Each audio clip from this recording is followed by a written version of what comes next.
What's good, people? What is good? Hope everybody is well on this beautiful Wednesday, as it were.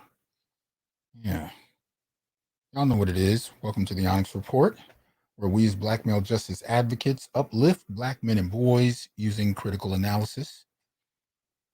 Yeah, hope everybody is good. As we are trying to get it in. So, broadcasting today on innerlightradio.com, YouTube, Facebook, LinkedIn, and Twitch. So, hope you guys are receiving me well. Shout out to D Hive, Barry Little. What's up? Larry, what's going on? Cynical Optimist. I'm listening. What's happening? Rashid Barnes. Y'all know what it is. Y'all know what it is. It's been a little minute. I will remind you. Please make sure you support the show. Like, share, subscribe, join, and donate. Support the channel. You can become a member through YouTube, choose your level of membership, or you can go to Patreon, become a monthly supporter that way, or you can support the Institute for Black Male Studies through Patreon as well. You can also go to the Institute for Black Male Studies website, that is instituteforblackmalestudies.com, and actually go into the store. When you click the menu, click store, and you can find several symposiums. You can find classes on Black male studies, or you can find merchandise. You can support that way as well. So hopefully you will. There's a recent lecture that was just put up this past weekend that many of you may find useful, and it deals with Black male politics or the Black male political agenda. But more specifically, it's entitled Off the Plantation, Black Male Politics is the Answer. It's under our webinar series, and you can go in there and actually support the Institute and check out the lecture. So a number of options there. Hopefully you will find one that suits you and support so that we can actually expand on what we're doing. Right. So that said, shout out to the Inner Light crowd who are listening. I hope you guys are well wherever you are. There's been brothers responding all the way from Korea to, all over the world. So shout out to all of y'all listening who've been supporting the Onyx Report through there. Shout out to Jamal doing excellent work. So a few more people in here. What's up, Jay Cleveland? Rashid, what's going on? We got MLR in the house. What's up? Hope everybody's well. Mikhail, Hybrid Ninjas, what's going on? All right. See Truth, Ron, what's the word? So yeah, let's get it in. But y'all know how we do before we start. A couple of preliminaries to get into, and one of those is the Sacred Black Masculine series, and this is one that I generally use, to talk about what Black men are doing. But it depends on how it comes across my desk. Sometimes it's something sent to me. Sometimes it's just organically there. And so I just kind of treat it as such. Shout out to High Scholar, Golden Child, Taylor. What's going on? You know, here we go. So let me pull up. Let's see. All right. Okay. So as far as the first in the Sacred Black Masculine series to run across my desk, hopefully you guys are familiar with this brother here. There's a plenty of articles you can find. The one I'm looking at the moment comes off of cbsnews.com, entitled "The Man Who Beat Amazon Says He's Just Getting Started." Yeah. So if you're not familiar, this is a piece you can check out here that deals with it more in depth. It says, after becoming the first of the online retailers' U.S. workers to vote in favor of forming a union, Amazon employees in New York aren't resting on their laurels. We already have interests in other buildings. Christian Smalls, who spearheaded the fledgling Amazon labor union's battle against the $1.7 trillion company, told CBS, and outlining what the group is planning next. In the last 48 hours, I've definitely been contacted by workers from all over the country that want to start their own Amazon labor union. We're going to absolutely help them. Smalls, who is interim president of the ALU, formed the group last year after Amazon fired him in March 2020 following his efforts to organize protests over Amazon's COVID protocols. He said the ALU wants to take its fight to any Amazon facility where workers show an interest in organizing. Workers at an Amazon warehouse in Alabama last week cast their ballots for a second time on whether to unionize. The outcome of that vote is still unknown, pending a final tally of votes.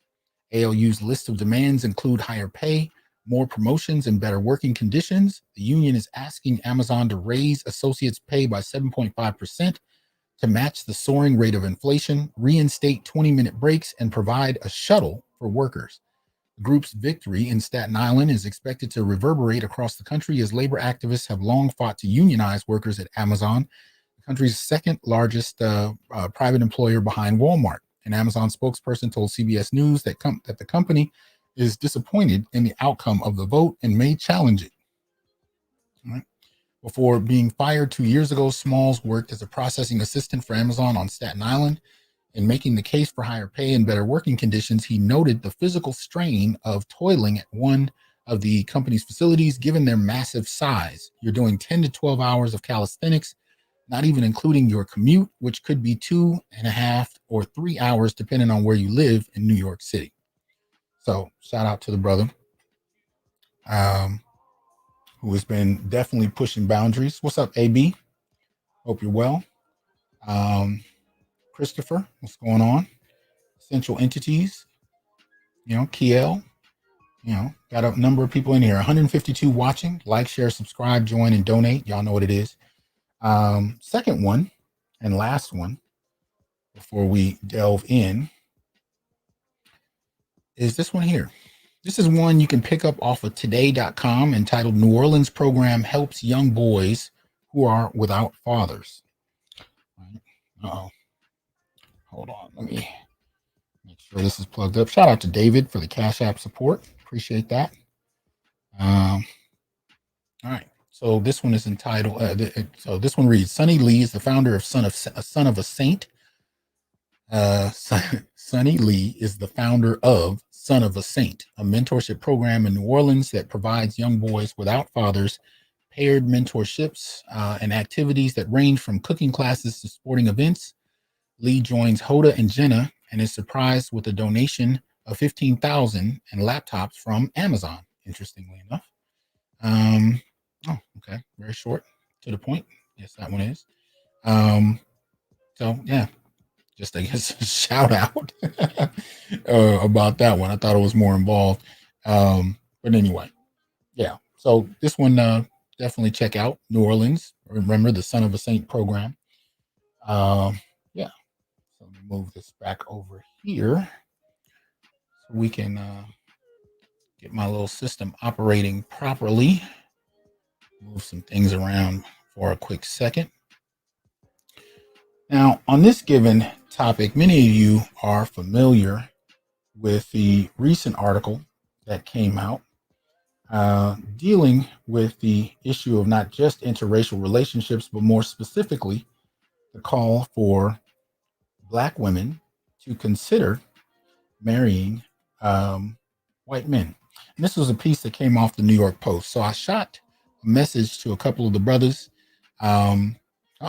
Looks like I lost them. They came in and left. So I'm not sure where they went. Enjoying the decline. I appreciate that support. Hope you're well. Interesting. Okay. I had a few brothers and they vanished. I don't know. StreamYard may be doing some interesting stuff these days. Anyway, so we're going to delve into this article just to make sure we're all on the same page. Go through it a little bit here. So this is the piece. All right. New York Post. There we go. Hold on. Well, one of the brothers came back through. I don't know what is going on, but let me welcome my good brother, Dr. Ronald Neal. What's up, man? Hey, what's happening? How you doing? You, man. What's the word? Hey, man. Just moving forward, brother. Moving forward. You over here shutting down YouTube, man. I was checking you out dealing with Melanie King just a minute ago. Melanie King. Is that her name? I may have got her name wrong, but you were on Obsidian's panel. Oh yeah. Oh my God, that was something else, man. Oh boy. And now you said, man, I let's say that I, Good. I was unrestrained.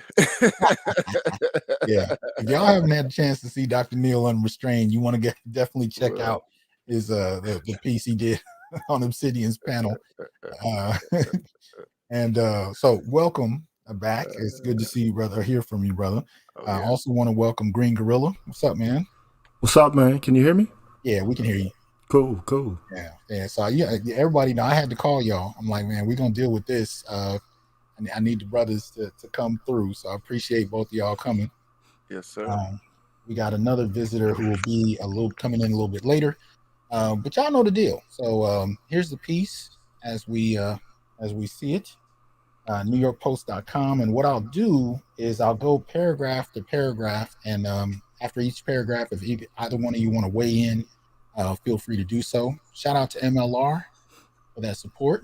Much appreciation. There we go.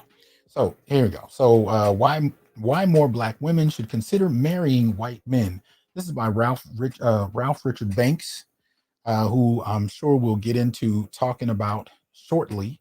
But he is an author. He's done some other things, so he's we're familiar with his work prior to this piece. But let's delve into it. So, of course, you got the infamous kind of picture that's been passed around, and divestors are going crazy, over it, of Judge Ketanji Brown Jackson and her husband, Patrick, right? Sharing a tender moment, right? Anyway, so it reads, two of the most powerful positions in the United States government will soon be held for the first time by Black women, Kamala Harris and Ketanji Brown Jackson. Harris, as we all know, is vice president of the United States, and Brown Jackson could soon become a Supreme Court justice. But Harris and Brown Jackson also share a personal attribute that is equally noteworthy. Each has a white husband. Anybody want to jump in early? It's all up to you. So now, Kamala Harris is Black now, huh? She's a Black woman now, huh? Only when it's convenient. Only when it's convenient. Yeah. Oh man, Yeah, I want to see more. I purposefully didn't read this article so I could give a knee-jerk reaction to it. I don't know if the internet can handle Gigi with a knee-jerk reaction. That's I'm gonna be calm though. I'm not gonna be no viscerality tonight, man. I'm just gonna be reserved and just rational, just cutting edge, direct and to the point, acerbic. Oh man, but this man, a personal attribute that is equally noteworthy. Each has a white husband. Mm-hmm. So we're gonna, I mean, this is a Black man. This is a Black man, Ralph Richard Banks. And I'm just gonna put all my cards on the table. I'm not a fan of Ralph Richard Banks, and mm-hmm. I'm familiar with his work. And I have the book he wrote over 10 years ago, His Marriage for White People, and his trash. And this is just, I don't know, him coming back once again, coming out the woodwork to take us back to the 1990s and the 2000s and all the anti-Black male rhetoric that we had to live through during those decades, man. Right. Well, let's see if he lives up to your critique. He continues with, this fact is significant as far as the white husband. The effects of racism have left well-educated Black women with a paucity of Black male partners. According to Brookings Institute data, Black men are less likely than Black women to have completed high school and 50% less likely to have attained a 4-year college degree. Yet despite the shortage of suitable Black partners, Black women have also been the least likely of any minority group to marry outside of their race, according to the data from the Pew Research Center. Okay, so, it's time for me to jump in now.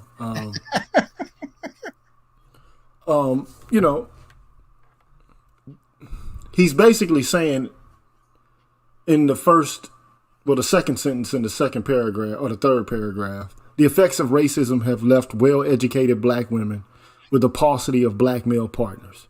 Right. Okay, so ultimately, what this means to me is that if you're a black woman and you have a college degree, there's not a great pool of black men for you to marry who match up to your educational level, and so therefore, Right. Later on in the paragraph, he's basically saying, that they're the least likely to marry outside of their racial group. Now, racism is something that black people can't control from white folks. And if it is the case that there's a dearth of educated black men and that's related to racism, then what he's actually asking for black women to do is to basically forget about any kind of social and political justice related to black men, to just, create a cleavage, leave them behind. I mean, that's the implication that I get from this. Okay.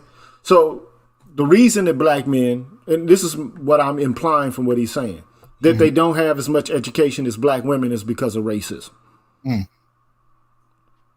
So that's something that black men have no control over. But of course, this is a neoliberal, liberal society.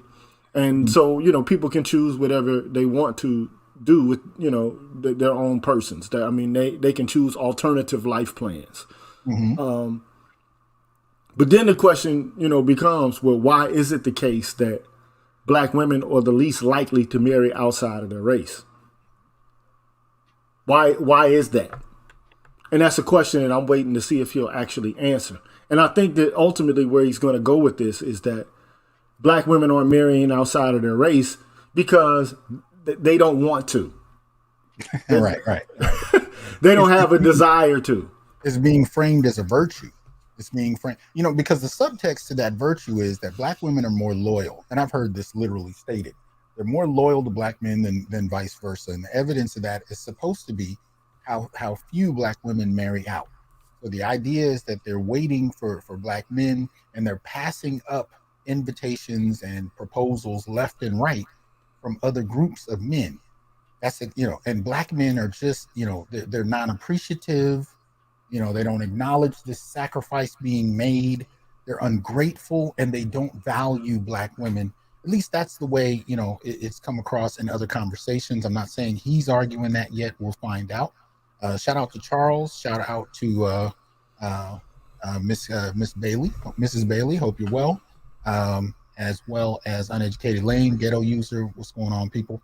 So anyway, just wanted to catch up a little bit on that. But yeah, that's the kind of subtext. So let's see where they go from there. Rather than partner with men of other races, many heterosexual black women either don't marry or marry black men with whom they are not especially well matched. And these mismatched relationships contribute to African Americans having the highest divorce rate of any racial group. In fact, black women are the only demographic to have a higher divorce. Oh shit, did I miss it? Oh, have a higher divorce rate than marriage rate. Okay, so went over to the side. So any thoughts about that? I'm just trying to figure out what he means when he says not especially well matched. There's a link there. I don't know what the link leads to. No Scrubs: The Dilemma of Modern African American Women by David Kaufman. So this is very insulting and deleterious to black men. So ultimately, we're making reference to a TLC song. You don't want a scrub for a husband. Right. And black men, for the most part, are scrubs. They don't have the same educational level as black women.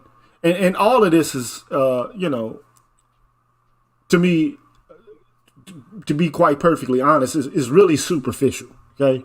So if you don't have the same educational level as black women, or if you're not making the exact same amount of money as black women, then, you ought not, if you're a woman, you ought not really actually pair up with some man who's making less than you. But this is the issue. Okay. For me, how is it that you expect to engage in the marketplace and to be a social and political equal of men, but then you still want to hold on to these anachronistic standards, these values, these norms associated with what, a good man is. You're going to have to change your perception of what a good man is. And but they don't want to do that. That's something that they're not prepared to do. But go ahead, bro. I think you just hit on the core of that whole issue to me, because here's the thing. We assume that income and education always go hand in hand. And there have been plenty of brothers to come up and communicate to us that even though they didn't have a college degree, but were fairly well set in their blue collar lives, they often earned more than the women they were with who had college degrees, and they didn't have thousands of dollars of loan money. Excuse me. So this idea that somehow because Black men don't have as many college degrees, there's a kind of underlying assumption that Black men are just really doing nothing. Now, this whole issue of a degree and its value, to say that Black men have problems, they're not evenly matched, and Black women have to settle and deal with the insecurities of these men without degrees. I've heard this language since the 1980s. Right. The popular narrative is that Black men just can't handle women with degrees. They can't handle women who make more. I have family members, associates, women I've been to school with, students who have made these kinds of arguments as well. But one of the things I haven't heard is how men actually feel. I've heard how other people characterize how men feel, but not necessarily what men feel. And when I talk to men, even my students, about their relationship, these are students that have not completed their degrees yet, and they're dealing with women. And one of the things they talk about is it's not always about the degrees. Sometimes it's about the entitlement. Sometimes it's about the arrogance or narcissism. Sometimes it's about the feeling of superiority, even if she makes considerably less than he does because he doesn't have a college education. Sometimes it's the lack of confidence in him. Sometimes it's just the assumption that he's a lesser being because he doesn't have. There's a lot of factors to this, but what Banks is doing here in this article is framing it along the narratives we've heard at least since the 1980s, that Black men are just, behind, they can't handle it, and they're not evenly matched, and these women have to suffer alone with, men that they're above. Shout out to MS Delta. Appreciate that support, the generous support. But so, yeah. Oh, go ahead, brother. Let's just call it what it is, man. This is veiled elitism. Yes. And deep classism. This is deep classism, bro. Elitism, class elitism. That's what this is, and that's what we have been dealing with in terms of these questions and issues around so-called professional educated women and men who don't have formal education and what have you. I mean, it is what it is, and they use all this language like the scrubs piece. Is just another way of saying, we're exceptional and you're not, and we're not going to get with a man who doesn't meet our, standards of what it means to be, where we are, the queen and all of that, and then, here's the thing, because we're talking about marriageability, you know what I mean? And what's so interesting about this is that prior generations, prior to the 80s, I mean, you had, I know personally, I knew, when I was, a young man working in churches in the early 90s, and even before that, man, Black Baptist churches and Pentecostal churches, I see these couples, man, educated Black woman, she's a teacher, and her husband is a longshoreman, okay? Or he works, in the plant somewhere, you know what I'm saying? And I saw those couples. They were boomer types. They were silent generation types or what have you. But fast forward to to Gen X and the late boomers and stuff like that. Everything just shifted. You know what I mean? And now it's trickled down to these newer generations and what have you. But it's a kind of classism that they want to justify, and they want to rationalize, and they're oblivious to what it is. Well, look, what this is the reduction of marriageability and compatibility to whether or not you have a 4-year college degree. That's absolutely absurd. And then, you know, it reduces intelligence and political understanding and just overall social awareness. It reduces it to having a 4-year college degree, as if, you know, that was the litmus test, the standard by which you measure, you know, intimate partner relationships. Right. But, you know, and men have never thought that way. Okay. Men have never had that as a standard. Like, well, you know, my woman has to have a 4-year college degree or else she's unmarriageable. Right.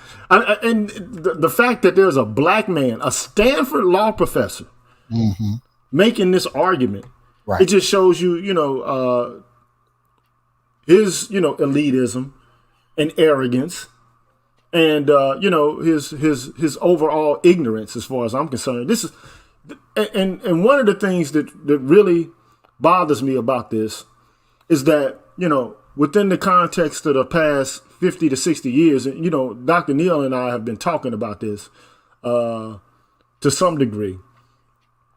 You know, there's been a shift in what social justice requires in the United States of America. So we've shifted from material dialectics, and I know that sounds like, you know, artsy fartsy, but at one particular point in time, there was a dedication to eradicating poverty, to creating, you know, social conditions and economic conditions for everyone, such that they could get health care, such that they could, you know, have affordable housing, such that they could have, you know, a labor market to enter into, which would ensure that their needs were met. But there's no dedication to this anymore. This is, to me, a tacit acceptance of the basic structure of the culture and society that we have. There's no more work to be done along the lines of trying to eradicate poverty for everyone. This has just been reduced to cultural or recognition politics. It's identity politics on steroids. And I think this is a bad turn. And this guy here, I mean, this is what the left is doing now. I don't know if this guy is a conservative, but all politics have been reduced to cultural politics. There's no more struggling for basic economic fairness for everyone. It's just the assumption that the system is fair, it's open, and that people who actually aren't performing well within the system have some sort of moral shortcoming. And even if they don't have a moral shortcoming, which is, he seems to imply in the third paragraph when he talks about how racism has created these kind of conditions, what's his answer to this? Like, I don't hear him expounding upon, well, let's find out what's going on with black males and why they're falling behind in terms of formal education. I just hear him say, well, you know, because black men don't have formal education, it's time for black women to start marrying white men. Like, that's going to solve all the social and political, racial complexities that we have. Because ultimately what's going to end up happening is that white man and that black woman, if they do reproduce, they're going to have more black babies. And then because the situation has never been rectified, they're going to fall into the same traps. Well, let me go ahead. Oh, go ahead and finish your thought. No, you go ahead. Okay, I was just let me do some handle some house business. So shout out to MS Delta guy, shout out to Deanie for the support. Shout out to C Truth the Revelator, Ernest Smith, appreciate that. MS again, Dar, appreciate that support. Also, let me acknowledge Expansion Wiring, Daryl, the Revelator, Art of Ibmores, what's up, Art, and David for the cash up, appreciate that. But let's find out more about where he's trying to take this. So a bit more than a decade ago, I published a book, Is Marriage for White People?, that examined the decline in marriage across American society and especially among African Americans, and focused in particular on the predicament of Black women. The book raises the possibility that Black women like Harris and Brown Jackson would do well to open themselves to partnering with men who are not Black. After all, Black men appear to have no problem marrying out. That same Pew report revealed they are twice as likely as Black women to have a non-Black spouse. My book generated considerable controversy and exposed fissures within Black America.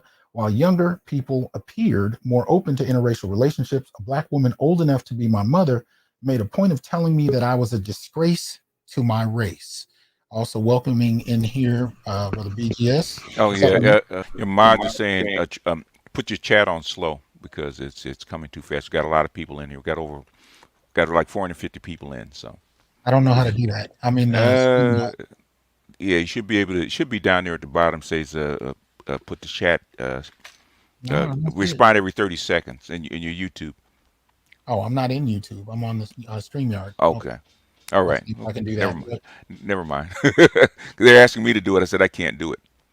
I'll try to. You But can't do that. Now you can go to live stream. You can hit YouTube and go to your live stream, and you should be Yeah, streaming. You should see it, you and should see then it. yeah, and then you could change the parameters of the timing of the chat. okay, I'm Yeah. in You YouTube. can add more latency to it. Yeah, it should be down there near the bottom of your chat. But if you can't, you can't. No, I Don't worry don't about see it. it. I'm Okay. in YouTube now, but I don't see it. Go to Okay. your All right. live. Or you in live? I'm there, and at the Should be down. bottom it It should has be down there. It should be right at the bottom of the chat box. no. It says custom emojis. It has show your support. It has create a poll. Um, that's Not it. create a poll. Oh, all right. Okay. Don't worry about it. Yeah, don't worry about it. Yeah. Yeah, my Don't worry about apologies, people. I don't see it. So I might have to get a training after this on where to find it.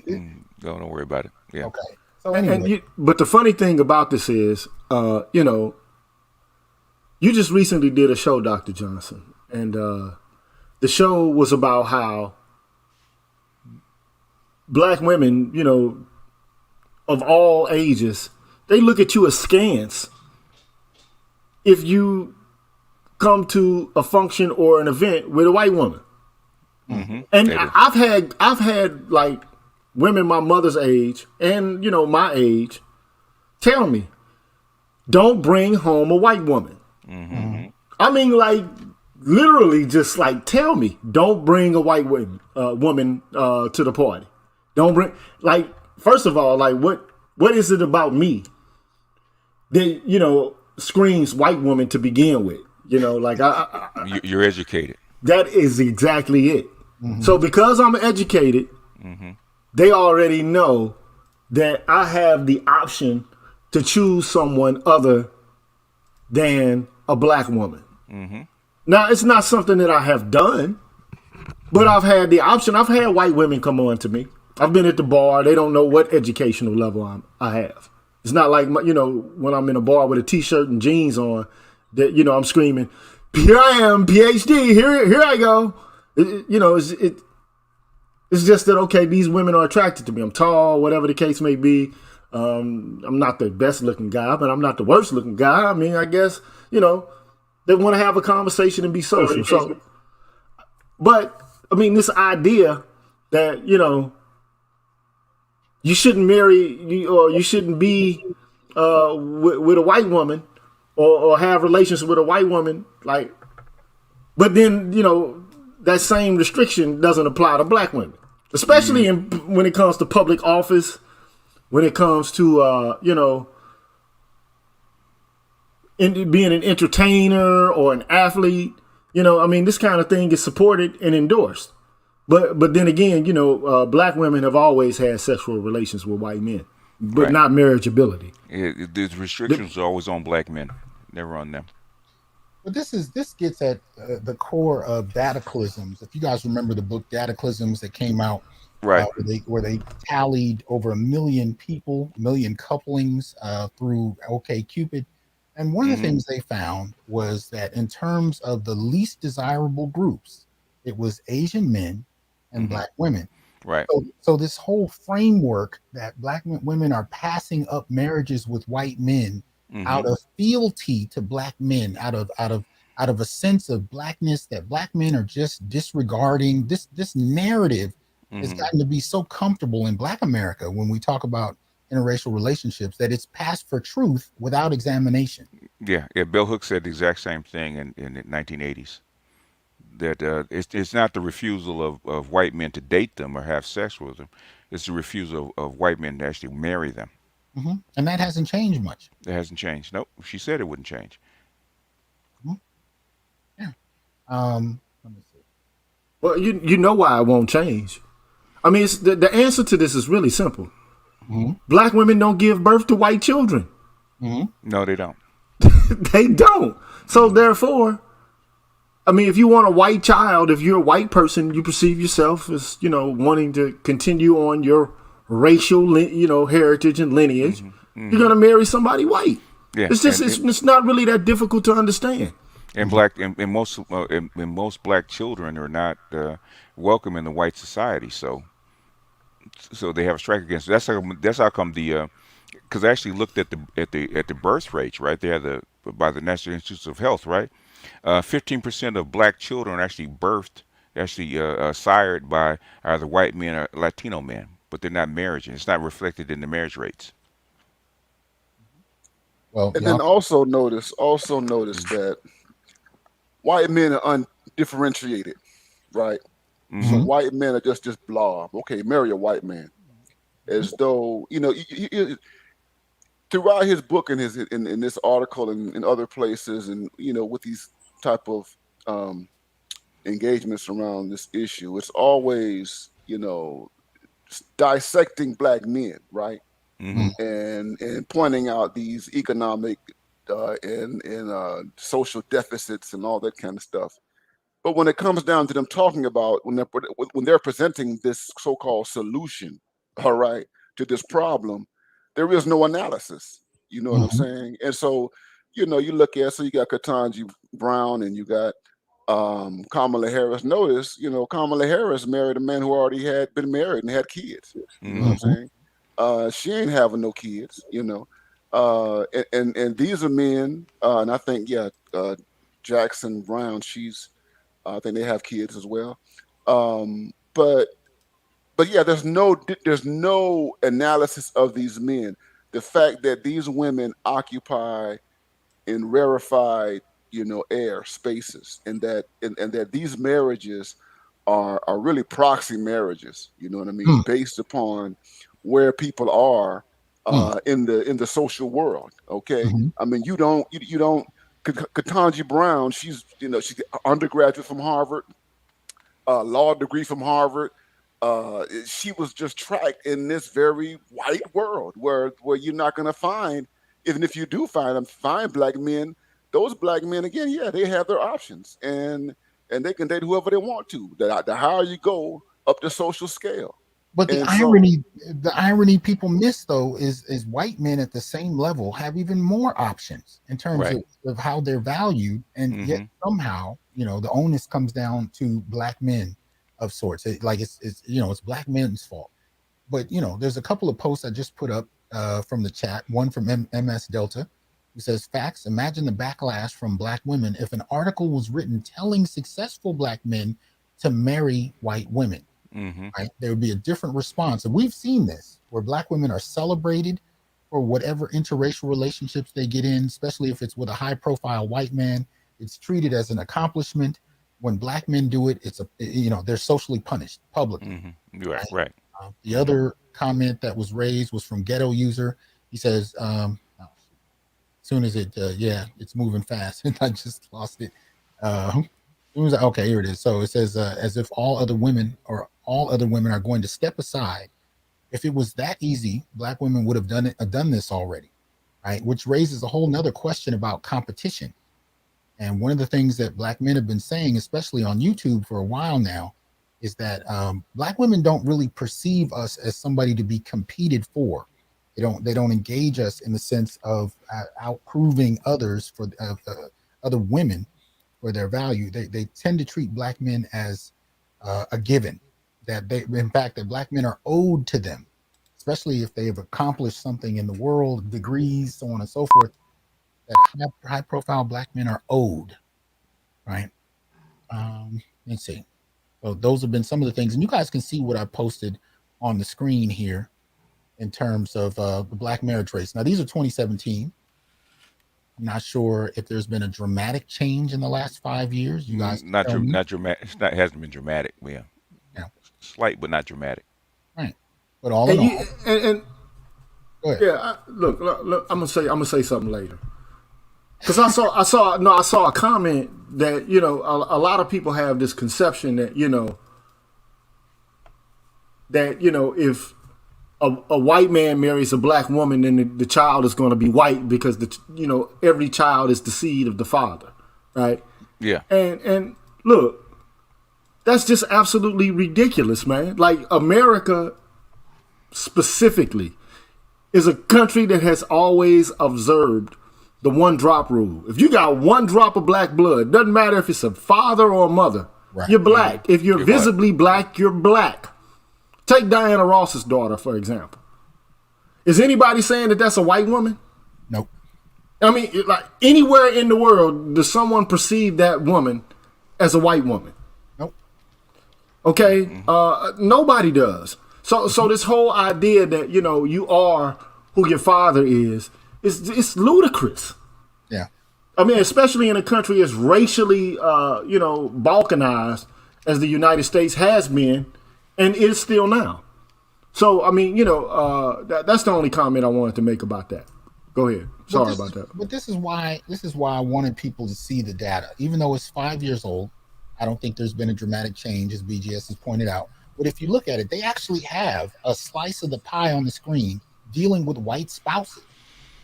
And as you can see, for black women, it's only 4%. For black men, it's 9%. But more than 85% of black men who marry black women, 93% black women marry black men. It is what it is. But the percentage we're arguing over is about 5%. That's the difference in the numbers of men, black men and women who marry white spouses. It's about 5%.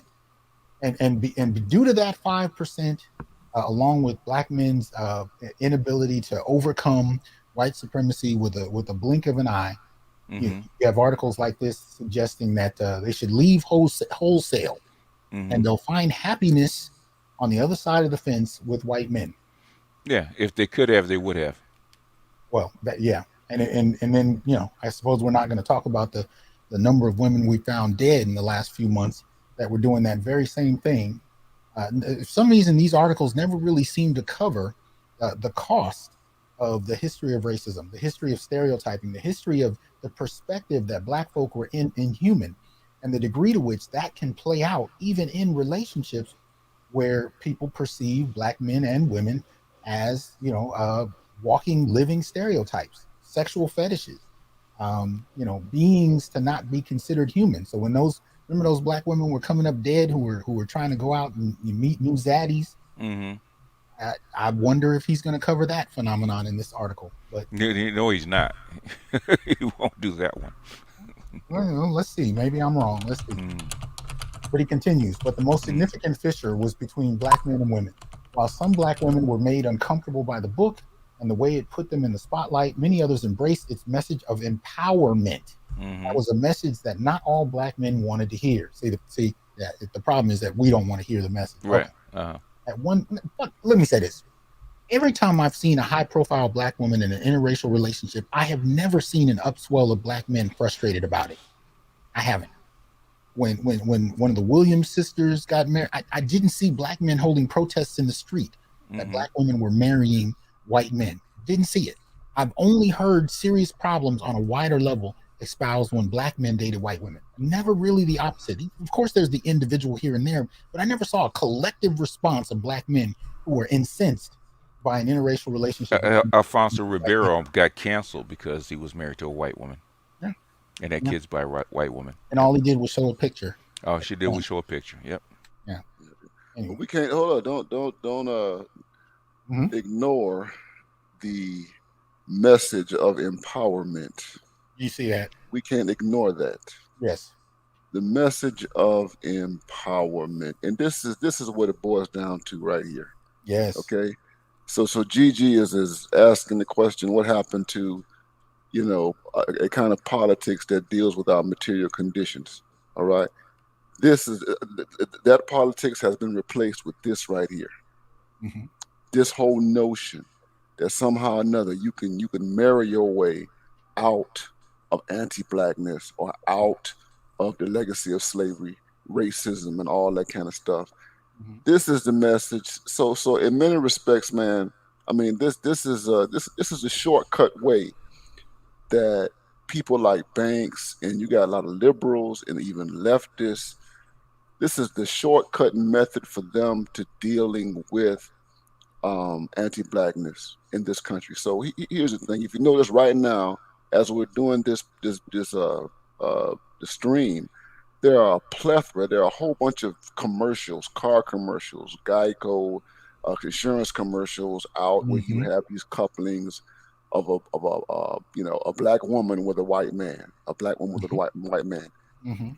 The left, the liberals, that is their preferred strategy of dealing with this situation with black people in America.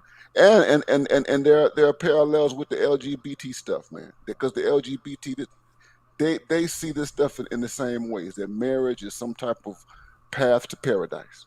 You know what And I it's mean? an escape Hmm. hatch for And Yeah, blackness. Huh? yeah. Bell Hooks said that that women inherit the status of their men. So she said if black women, educated black women, can actually marry powerful white men, them and their children and her children would actually inherit the status of that man. That's what they believe. So But when you but say here but empowerment, that's what they mean. Go ahead. but here's the dilemma about that. Like if you look at the history of race in the United States, there were a great many white men who partnered with black women, and they didn't acknowledge the offspring as being a part of the white community or a part of their kin group. So I mean, why the expectation now that white people have just changed? Like we live in a post-racial society, and I assume that the elites at the Ivy League institutions would imagine that we actually have arrived at this point, right? We've we're now just examining and evaluating people based upon their merits, Mhm. and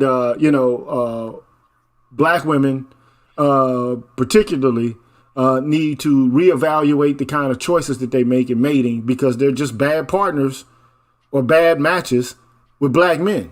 Mhm. And unfortunately, this is like trying to put a band-aid on a bullet wound. You know, you can't marry your way out of racism. You can't marry your way out of poverty. You can't marry. Well, I guess you can individually, but I mean, like as a whole scale macroscopic strategy, you know, Well, the thing is, you can't marry if the white men won't marry you. You can't make them marry you. You know, they keep saying that they have the power to actually entice and make white men marry them, and for 200 years that hasn't been the case. Mhm. it ain't gonna happen, man. He I'm said, just being Well, honest, man. well, the track record shows that it's not going to happen. White men have always have had access to black women. If they wanted to marry them, they would have. I mean, hey, we the offspring. I mean, the bastard offspring of couplings of white men and black women. Like, let's just face it. Like that's like people want to talk about B1 first and ADOS. Like there's no strange secret that like we're a hybridized people. Like if you go do your genetic testing, go do it and see what the results are. Yeah, you I are mean, not fooling. it's very few pure blood, black Yeah, folks, yeah, African, all the way black, African black ancestry in the United States. Very hmm few. yeah, the ADOS, okay, that are ADOS. Okay, you got ones that came from on the boat, but or on the plane, but well, that's about it. part of the issue with this is he's not even saying it's the problem is with black men not necessarily wanting to marry. It really has more to do with the type of black men that want to marry or don't want to marry. Either Hmm. way, they're being framed as inadequate, less than, not of enough value. Hmm. So these women have to settle for black men that Yeah. want to marry with. And so that he's making the argument that really white men are the better option, and really black America just needs to open their eyes to this, as if that's been the No, impediment that's kept white men from seeking out black women. he's saying that black women need to open their eyes because that's what he's trying to say. Well, In he other also words, wants to make it socially acceptable, though. and to the Yeah, point where there's somehow no critique, even though black men are not the ones levying critique. exactly. Because we've been dealing with swirlers for the and divestors for a very long time, right? And the thing is that what we keep saying is nobody's holding you back. If Zaddy really wants you, he'll come get you. Because there's no chain on you to keep you in the black community. So how come you don't have a white Zaddy? How come he's not taking you? Yeah, And that's the that's what you problem. want. They're trying to what they're trying. It's twofold thing that I've observed. Right, twofold thing. They're trying to convince the black women that they have enough gumption and enough worth to actually get white men in the first place. Right, that white men will actually take them. And then what they're trying to say is that you need to give up your loyalty to black men. That's what's holding you back. Your loyalty Mhm. to the race and your love for black men is what's holding you back. You need to give that up. Which neither are true. If white men were actually available for them to get, they would get them, Mhm. Yeah. especially educated black women. Yeah, and the loyalty stuff is I mean that's overblown, man. I think that it doesn't exist, Mm. in a way in which, he's framed it and everything like that. That loyalty is right now in 2022, that Hmm. loyalty is not there. That you're talking about a kind of a black nationalistic loyalty. Right. I mean, these women, these educated professional women in the 21st century, and it's Hmm. not just them, but we, since we're talking about, he's mainly talking about them. They don't have that kind of race loyalty.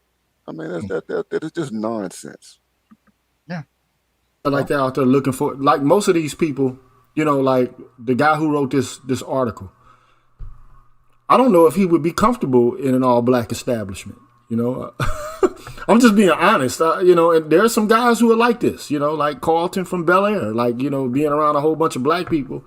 If you're not used to that, and some of these people, that they've been reared in predominantly white environments, they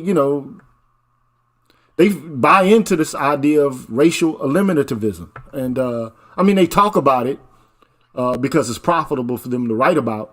But in terms of having an authentic connection to everyday black people, they don't have it. And Mm. so, it's I'm not saying all black folks, who are in professorial positions think like this and have this kind of perspective. But I mean, there are some that have that kind of perspective, like they can't relate to black people, the Yeah. rank and Yeah. file black person. Yeah. And so, They were talking about this in Jet magazine back in the 1940s. This is not a new phenomenon. No, Okay. it's not. This is well before the civil rights. Okay. The phenomenon of black women marrying white men, and there was no blowback. There was no. It was socially acceptable back then for black women to actually marry white men. but just let's face it. I mean, if you go back to that chart, that diagram that you had Hmm. about the percentage of men and women who are Hmm. marrying in or out, Hmm. 85% of black men have black wives. 93% of black women have black husbands. Okay, Hmm. you're talking about over 80% of the black population who have spouses, that are Yeah. intraracial. Yeah, Okay, but I think in the 80s I think it was like 97%. So it's decreased over the past I said the past 40 years. It's decreased by like 15%. So it's going down like every couple of years it's going down a percentage. I think in 2010 I think it was 87%. yeah, I mean, if this guy really wanted to tackle the issue of race and Hmm. black women, he would make his arguments to white men. He would be Right. telling them, he would be making a case for them to marry black women instead of making a case that black women need to choose black men, as if primarily women are the people who or the deciders of whether or not they get married. Like, I mean, we do live in Western culture. It's typically a man who decides, okay, I want to marry that woman. Let me propose to her. Let me ask her if she wants to be bonded to me in this way. Not to say that there aren't women who do propose and women who do ensnare men or basically make a decision that they want to marry this man. But I mean, typically the decision rests with the man, doesn't it? Yeah, who did, the two groups in America that actually marry out least in America? Black women and what? Who else? White men. White men marry because they have a bigger number. White men marry out at a rate of like 1%. It looks bigger because there's more of them. So, here, so let me push us forward a little bit. Let's see where I left off. Damn, I forgot where I left off. Okay, here we go. So other critics include. Oh no, I didn't. That was a message not all black men wanted to hear. At one point, oh no, sorry. Here we go. So other critics, including some black women, contended that white racism precluded black women from finding non-black partners, and this convinced many black women that they cannot or should not partner with a non-black man, even if the alternative was remaining unpartnered or in a bad relationship. As a result, many black women feel that they should marry down before they marry out. So we still have this hierarchy shift. I explained in my book why black women should not be pressured to sacrifice their own chances for happiness out of some misplaced loyalty to black men. Yes. Yeah. Nor should black women feel beholden to black men under the guise of advancing the race. If the price of racial solidarity is a bad intimate relationship and the cost is too high, black women should not be held hostage to the struggles of black men. Who the fuck is holding them hostage to anything? It has to be each other because it's not black men. It's not black men. But boy, man, you know what's being held hostage is the political struggles of black men for everybody else's gain but black men. That's what's being held hostage. You know, you got a lot of people talking about the black struggle, so on and so forth, and you got a lot of people who Black Lives Matter patsies and Black Lives Matter supporters and endorsers. But I mean, here's a group of women who basically utilize black male death as a means by which to enrich themselves and to push themselves in the trajectory of neoliberal elitism. I mean, they bought a 7-bedroom mansion with a 20-car garage. Like that's what's the name of the? They call that blood money, sir. But what did they say? What's the rapper's name, man? Who says, "I got a 20-car garage, but only got 5 cars." It sounds like T.I. No, this some dude from Atlanta, Okay. Yeah, it sounds like T.I. But I mean, and then, man, I saw the video, Doc. I don't want to get too far off topic, but okay. I saw the video of one of the women he dated before, and No. But I mean, I ain't gonna say nothing else. Yeah, but leave it alone. 21 Savage. Yeah, 21 Savage is the dude. But I mean, but the whole point is this: people will go upwards and downwards. They will bend their backs in order to justify the unjustifiable. Yeah. So like black women have shown that they're not loyal. I mean, in this idea that, if black women are successful, everyone else is going to be successful by default because they will have removed every, impediment that injustice or oppression or domination has to throw up. It's ridiculous. But nobody is challenging these people. Well, they can't blame white zaddy, so who else is there left? And see, this is why I've, took it upon myself, man, to go out into the street, man, and talk to these women. I've been talking to these women, bro. Okay? I've been talking to them, and they educated, they're young, they're middle class and everything. Ain't nothing holding them back. Ain't no black male loyalty holding them back. I've been trying to get Dr. Neal to tell me what happens after the interview with these young ladies. He won't tell me. He won't tell me. He interviews them, and then he won't those are the hidden files. Okay. You know what I mean? Those are the hidden files. Those are in the time capsule. Hey, I try to call the brother. The phone rings, he don't answer.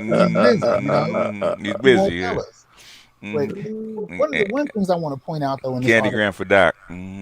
But look at how they're framing interracial relationships.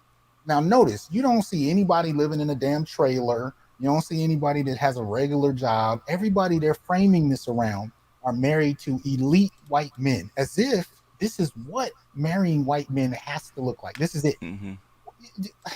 when you talk about George Lucas, what percentage of white men are you talking about Mm-hmm. that frame this? And I think part of what this does is it sells the idea that if black women would just give in to the idea, if black men would shut up as if we're impeding this, then black women could marry the George Lucases and everything would be gravy. Okay. Man, I wouldn't be surprised if many of these white guys doing this have, that black chocolate fetish. And they're using this as a means by which to sidestep any indictment of racism. I'm not racist because I got a black wife. Or, but I mean, different people have fetishes. Some black men have a white woman's fetish or whatever the case may be. But to argue that this in and of itself is some sort of indicator that we've overcome racial tensions in the United States because you got a few high profile white men who marry black women, like this opens up the door for all women who are black as a possibility. First of all, that's ridiculous. But I just wonder, what is the mentality of these men? Like, what is? But we already know that white men can have sex with whoever they want to. They've always been able to do this. Okay, but they traditionally have been barred from marrying black women. There were anti-miscegenation laws which prevented that, from happening. Just like you had restrictive covenants in neighborhoods. All white neighborhoods. I mean, there were like implicit and explicit laws against interracial marriages. So, but I ain't mad at it. If that's what you want a white man in your life, go ahead and get one. That's how I see it. I don't know if you can share my screen, Doc. Oh shit! Do I need to supervise this first? The BGS. What is this? This is from Jet magazine. I think it's 1940 something, 1946 or something like that. Wow. Negro women with their white husbands. This is not a new phenomenon. And understand something. There's a difference too when you talk about this. I mentioned this on the show before. I had a white woman who was a financial consultant. I had a meeting with her once, and she, was married to a black man. And one thing she told me was that there's a social punishment that goes on. And I've actually talked to brothers who've been married to Latinas that said the same thing. There's a social punishment where if they're seen associating with black men, meaning they've had kids or they've married, they're considered ostracized from their own men after that. So this white woman I'm talking to was telling me if she wanted to date white men ever again, the fact that she had children, the fact that she had been married to a black man would make it extremely difficult for white men, and as I said, even in Latino communities, for those men to deal with those women again. You don't have that same kind of stigma. If you got a black woman that's been with a white man, and afterwards she's trying to date black men, I've not heard black men running from white women from black women who've been with white men. The social stigma doesn't quite work in the same kind of way. So there are some other elements to this discussion that are being left out. And one of the biggest ones is this idea that white man is synonymous with extremely wealthy and elite. Mm-hmm. And especially when you talk about the kind of white men, that are entertaining this, tend not to. And what I was saying, what do all white men have though? They have what? White status, money, power, status, right? All white men, even the lowest one, even the trailer trash white man has what? White male status. Slightly greater wealth rates, but go ahead. And that's what I was saying, that in general, he's not qualifying. He's not pointing to the fact that these are, white men who are at the top of the, totem pole and what have you. The assumption is that all white men are just one thing, you know what I mean? And they have all these attributes, positive attributes. I mean, think about the assumptions that he's making here, man. I mean, he is saying a whole lot about whiteness, bro. You know what I mean? Mm-hmm. I mean, just the ice is colder. You know what I mean? That sort of thing. And other thing, man, in the real world, I know you guys have seen this. When I see black women with white men, those white men are not the masters of the universe. Those guys are basic. You know what I mean? I had this conversation with some years ago, a young black woman I was seeing, who was 30 years old, and we were talking about this, and she had some dealings with white dudes, and I said, you know what? When I go out and when I interact with these couples and stuff like that at the bar or restaurant, these guys are basic, man. You know what I'm saying? And they see me coming, and those guys are very insecure. You know what I'm saying? Because if you're in a bar somewhere, and he's with his black girlfriend or date or what have you, and they see you and you see them, those guys, they react, and it's not a positive reaction, and the assumption is that we care, or that I care, and I'm like, dude, I don't care. Well, no, I hear you, and I will say this: one of the things I find interesting, they started this article talking about Kamala Harris and Ketanji Brown, and they did not really juxtapose them two with Obama, because here's the thing: the only reason, well, I'll say a major reason Obama was elected as far as black women's votes were concerned was because he was married to a black woman. These two women who have gotten into position and were celebrated by black women, all of a sudden, the fact that they were married to white men was either celebrated or ignored. But with Obama, he got there, at least with black women, because of his marriage to a black woman. And I noticed how they kind of left all of that out, as if Obama would have been elected with a blonde-haired, blue-eyed wife, at least as far as black America is concerned.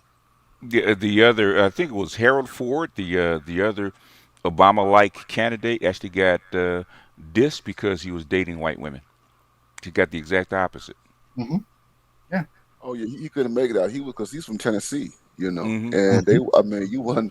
His daddy was a politician and everything, and Fox, the right politicized the fact that he had a white girlfriend, and that destroyed him politically. It did. Yeah. But another thing that's strange about this, man, as I read these sentences, it's almost as if, and I know I'm being redundant here, but this guy's reducing compatibility to education. Yeah. And I don't see compatibility being reducible to education. Or even social status. Like, I mean, just because somebody's on your level cognitively or socially doesn't mean you're a good match. It just doesn't. To add to that, and let's just go ahead and put it out there, man. The assumption is that black women are marriageable. Uh-oh. Ooh, we going there, huh, Doc? All right, if we bracket the education, because he's just, the assumption is that education, as Gigi say, education makes you this marriageable person, and Gigi is right. Education doesn't make you marriageable. No. Okay, and there are other attributes and qualities and personality issues that you have to deal with, that put you in a position to partner with somebody and pair with them. You understand what I'm saying? And so, and like I say, I go back to the old school marriages that I saw coming up. You know what I mean? Working class black men with college educated black women, and they were married 30, 40, 50 years. You know what I'm saying? And so, again, we leap into the late 20th century and now the early 21st century and what have you, and things have shifted. Why are we assuming? Why does he assume? Because he's clearly saying that black men are not marriageable as a group. Mm-hmm. Okay. Mm-hmm. But the assumption is that black women are marriageable, and that's a something that we have to question and criticize. Right. Even though black men have over 500,000 more marriages than black women, exactly. Even though there's 2 million less black men. Yes. Yeah, yes. Yeah. And he assumes that these women are divorcing. He mentions the divorce rate and everything like that. He's assuming that they're divorcing primarily due to deficiencies on the part of black men. Right. And it has absolutely, they have no part, they have no agency in it. It has nothing to do with any deficiencies that they may have that might contribute to them not being able to go long distance with a man. Okay, it's or black breaking up fault. with men for frivolous reasons. Yes, it's black men's fault. Absolutely, that's exactly the subtext here. But here's the other thing, like you're talking about. There's at least 3 brothers on here that have taught at the university, and I can tell you, I have seen young Black men in college come talk to me and tell me stories about the women that they're interested in dealing with on campus who will only date brothers who are out in the hood, who are coming from the areas they grew up in.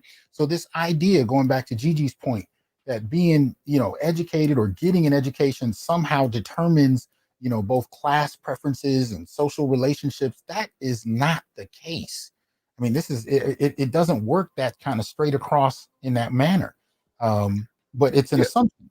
yeah. I tell you, I mean, I remember when I told I spent 7 years at HBCU, and I saw Mhm. it there. Tell me. Okay, and I saw the guys. I tell you, I had one student in particular, man. This guy was he was an engineering person, and kind of introverted, and I kind of took a liking to him, stuff like that, and brought him to some of the activities I was doing on campus, and he was having a hard time, and he Mm. was the only one. Yeah, he was having a hard time because the young women, his peer group, they weren't feeling him. You know what I'm saying? And they had boyfriends who were out off the campus. You know what I mean? They were dating older guys or whatever. They definitely the fellows that were picking up the college women. They definitely were not college educated professional men. Okay. Hmm. Hmm. They were doing everything, removed from that world, Right. Right. and yeah, and the regular guys who wasn't athletes, because we had a basketball team, the basketball players, it's typical with the basketball, they have the pick of the litter, you know what I mean? But the Hmm. other guys, I saw it over and over again, and I had to reassure some of these guys, say, listen, in time, things are going to change. Just continue to work, do what you have to do. Don't worry about, this social situation right now. As you get older and you build yourself up, believe me, things are going to shift in your favor. But they were invisible. Those guys were Yeah. invisible They to were. the young women. Yeah, Yeah. they were invisible. And if I connect this to something BGS talks about all the time, what he's trying to do with this article in terms of convincing Black women to just shift their options has already occurred with young Black males in Generation Z. And I'm witnessing it. I am witnessing it both in terms of the data, but also even in terms of personal stories about my kid, my friends' kids. I got boys that have reached out. There's one brother reached out to me I haven't talked to in a number of years, and he was telling me about him and several other friends' kids, Generation Z. And the kind of couplings that are going on there, the race loyalty factor that many of us as Generation X grew up with in the 70s and 80s is in a very different position. And a lot of it has to do with what people will not talk about. And we mentioned it a little bit here, but in terms of Black women's worldviews, Black women's perceptions of Black men, and the treatment of Black men that do not conform to stereotypical notions of Black masculinity, a lot of those brothers find themselves on the outs and on the receivership side of disrespect. And they're at a point where they are checking out at younger and younger ages because the girls are coming in having been socialized by generations of mothers, aunties, and grandmothers to perceive Black men in certain ways that do not allow for these young brothers' humanity. And they identify it quick. They are identifying it very quick. And I'm telling you, it's already an issue, whether you're looking at it or not. It's already an issue. But if you let this article frame it, it's just because Black males are the problem, and they just want And white. and, and let me say this, man, because I know, again, students. I had former students, okay, millennials, who are now in their, 30s, 35, 36, or what have you, attractive women and what have you, never married, okay, in professions, and I've talked to them, and it wasn't the issue of there not being any Black men around, okay. I mean, I know folks in biology and chemistry. They were connected to young Black men in their associations, in close proximity to them, and they rejected them. They might have dated them for a short period of time or what have you, but they never took them seriously as potential life, as potential husbands, Mm-hmm. and so this whole narrative about they can't, they're in this situation, this terrible, tragic place where they come in no contact whatsoever with professional black men. It's just utter nonsense. Mm-hmm. Well, let me push us a little ahead. I think this is the end of the article here. So it says there's been little discussion in the media or culture about white partners or prominent black women like Harris or Brown Jackson, and I hope this reflects the increased social acceptance of such unions. If so, then black women will be able to enjoy the relationship freedom they deserve. Ralph Richard Banks is the Jackson Eli Reynolds Professor of Law at Stanford Law School and co-founder and faculty director of the Stanford Center for Racial Justice. If that ain't some shit, you're going to be the director, the faculty director of the Stanford Center for Racial Justice, and your definition of relationship freedom is black women marrying white men. And you know what's fucked up about this? I just got to be honest about this, right? So, second wave feminism was about white women getting out of the shadow of their husbands and entering in the workforce so that they can have autonomy, right? Because to them, white men represented, and the control that they had over women represented what the patriarchy was all about, right? I mean, I'm just asking the question. I might be wrong about this, but I think I'm right about it, right? What is there in terms of a relationship with a white man that's going to be so much qualitatively different other than if you marry a white man who's, at the same level of education as yourself and who accepts you? Like, there aren't any other challenges that come along with interracial marriages in a racially stratified society. Right. Like, that can't be a catalyst for the dissolution of a marital, relationship. Like, it can't add pressures and strains, no less than economic strains. If you want to, reduce black women's marrying down related to, some, pressure that could, break the, the bonds of marital happiness or marital cooperation. I mean, I just, this whole thing, to me, what it spells is you marry a white man and you're going to be free. Right. Like, if you marry a white man, you've reached the promised land. Exactly. Like, all your nigga problems are just going to dissolve into nothingness if you marry a white man. Like, I mean, and the proof of it is Kamala Harris, Ketanji Brown. Right. Like, these women, didn't already. First of all, one could argue if Kamala Harris wasn't humping on Willie Johnson, she wouldn't be where she is right now politically. Or am I missing something? Wasn't she jumping on Willie Johnson? Yes, for quite a few years. Yes. I mean, I'm just asking the question. Now, I don't know about Ketanji, you know what I'm saying? I really don't know. It's not my business. I mean, you marry who you want to marry. You can have sex with who you want to. Right now, I mean, for crying out loud, it's perfectly acceptable for people to marry themselves. I mean, which to me is ridiculous, but I mean, people are doing it. But I don't care who you marry, man. Marry who you want to. But don't try to sell to black women or even black men. Don't try to sell the idea that you're going to overcome racial injustice by doing so. That like Martin Luther King said, free at last, free at last. All I got to do is marry a white man. I'm free at last. Like, I've moved beyond all of this, the racial turmoil that exists within the context of the United States. Yeah. I mean, and look, Frantz Fanon wrote a book about this shit. Black Skin, White Mask. And I read a chapter about this. Right? And all you got to do is go look at it. And basically, it was about black women who, if they couldn't change the world from, white to black, they were going to change the world from black to white. Okay?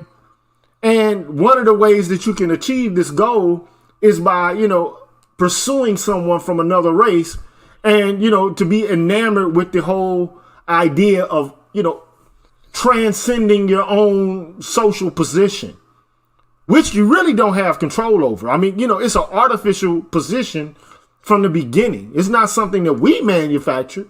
Right. It's not something that we put into place.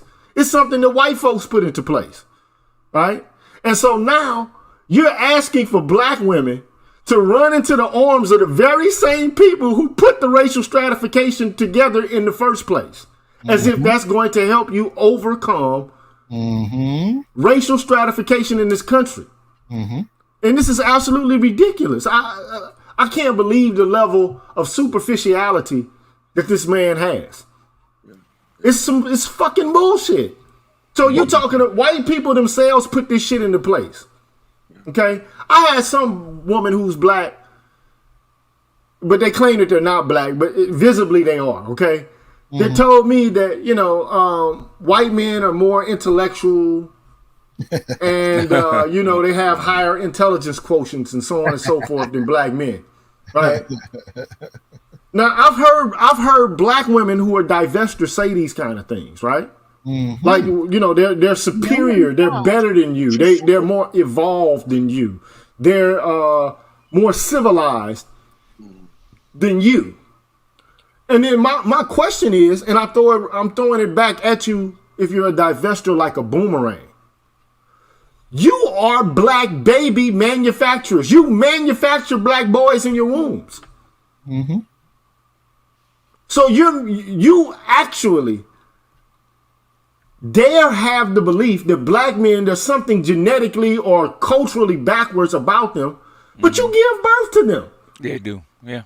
And look, everybody that knows, like most of these women have psychology degrees. It's the number one pick when they go to college. Okay, they should already know that the formative years of a child's life are the most impressionable years of a child's life. Right. Like from the ages of like toddler, like 1 to 8, you've developed and solidified that child's character up to that point. Like, not to say that your character can't, be changed to some degree and that it's perfectly rigid. It's not. Right. It's malleable. But the content, the core of your behavioral traits are there. And the developers of those traits primarily are black women, especially contemporarily. So if you talk, how can you say with a straight face that the fruit of your own womb is tainted? Who's willing to? Why would somebody be that stupid to think that? Listen, for the life of me, I can't fathom the stupidity of it all. And some of these people are educated. Listen, bro, you remember when Meghan Markle got married, Meghan and Harry? Did you all notice the reaction?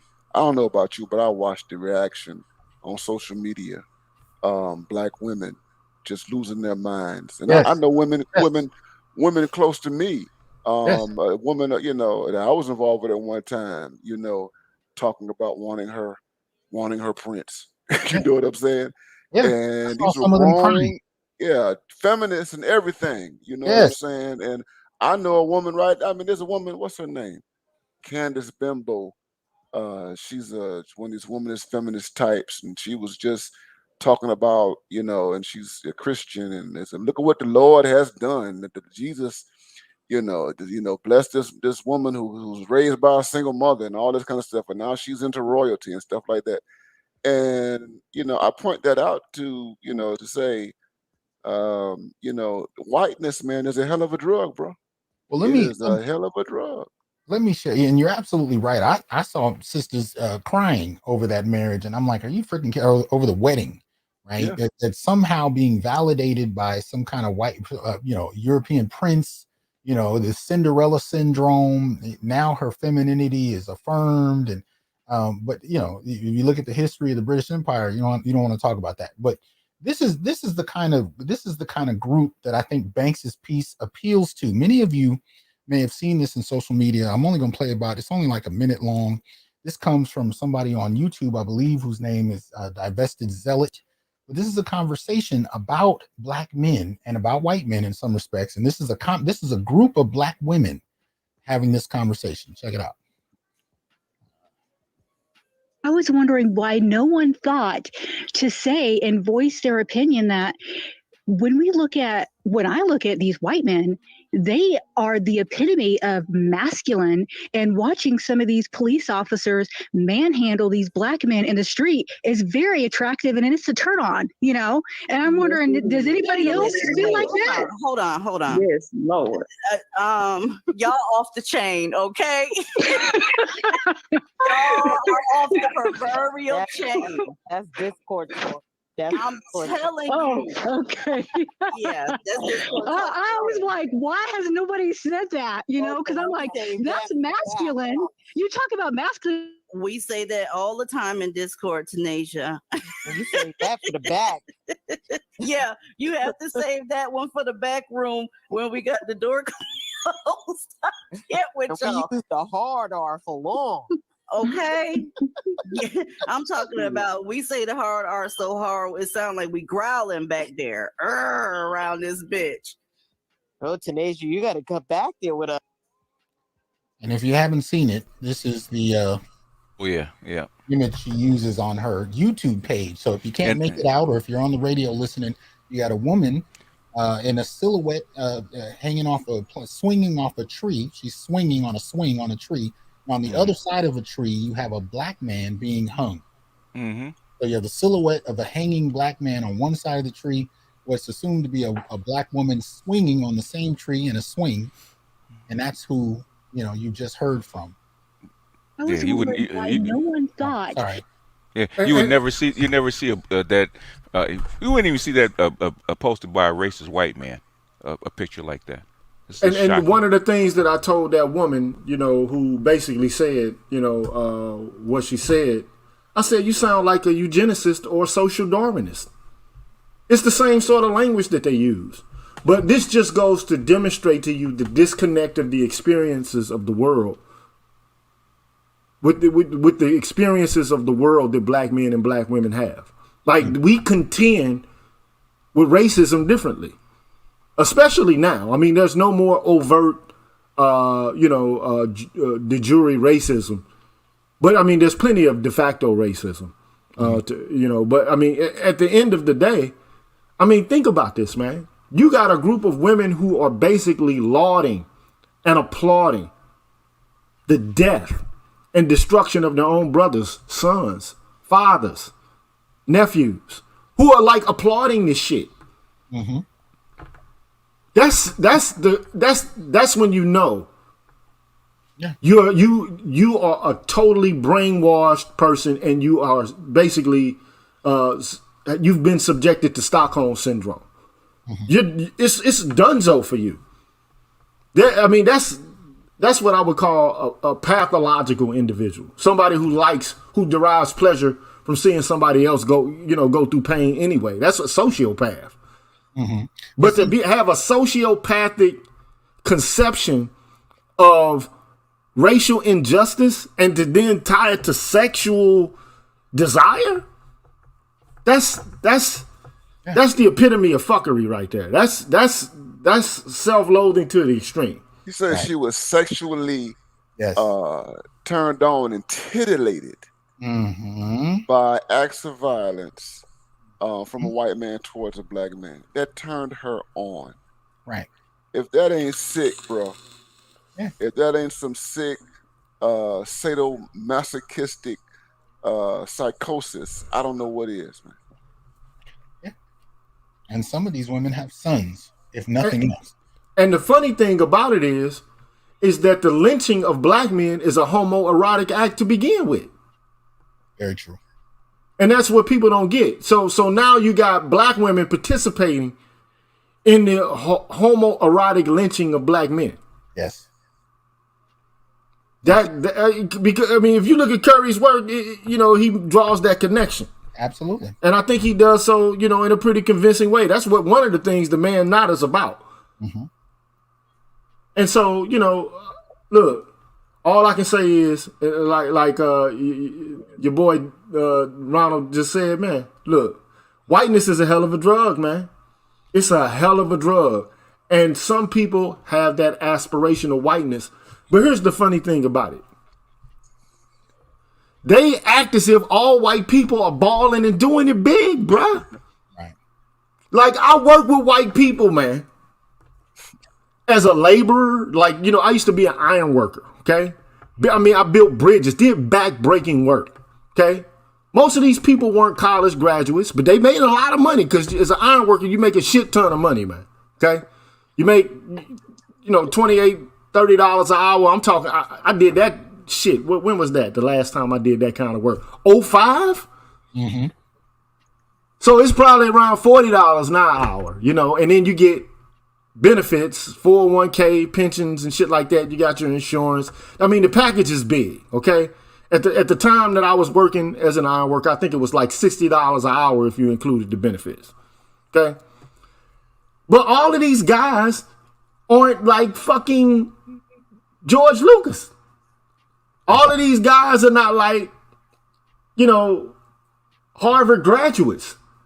Like, I mean, the idea, like, and look, I've taught at primarily white institutions, man. That's it. Okay? And so these people, like, just because they're white, even if they're from good families, doesn't mean that they're intelligent.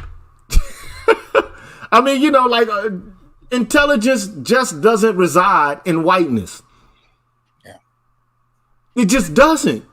Genius just does not reside in whiteness.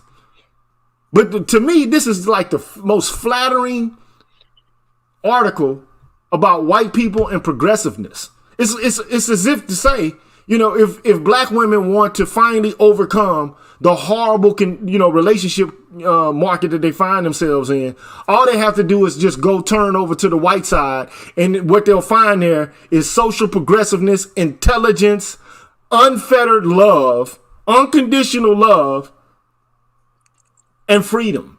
Exactly. Freedom from paying the black tax. As if, like, when they get in their car and they drive to work, they ain't just another nigga driving to work. I just don't like this. This is, I understand that, you know, being connected to somebody white who's in a particular kind of network, they can help accentuate your careerism, okay? But fuck. Are white women divorcing well-to-do white-ass dudes? Yeah, billionaires. Like, ain't they saying, fuck you, pay me? Yeah, billionaires are doing it. Yeah, all the time. But you're hitting on what I think a lot of this comes down to, whether Banks means it or not.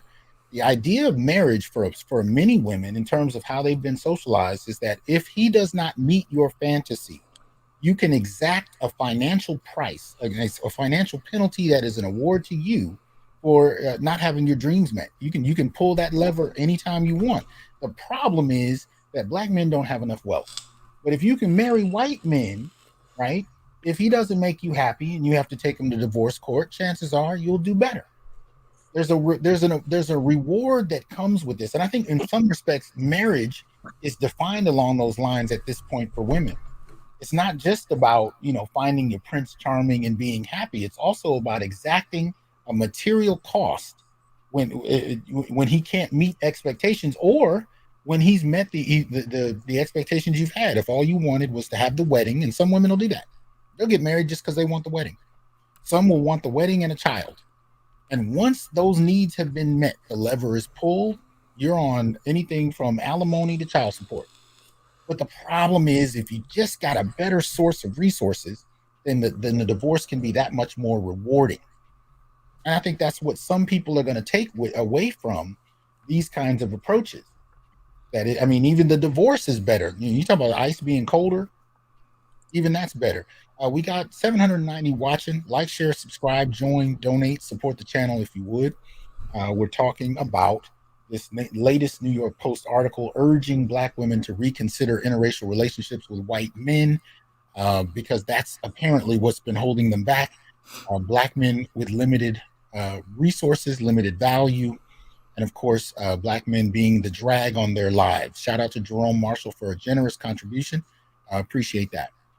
And you know, again, my problem with all of this is that black folks used to have some sort of collective understanding that Black progress was going to require material dialectics. Right.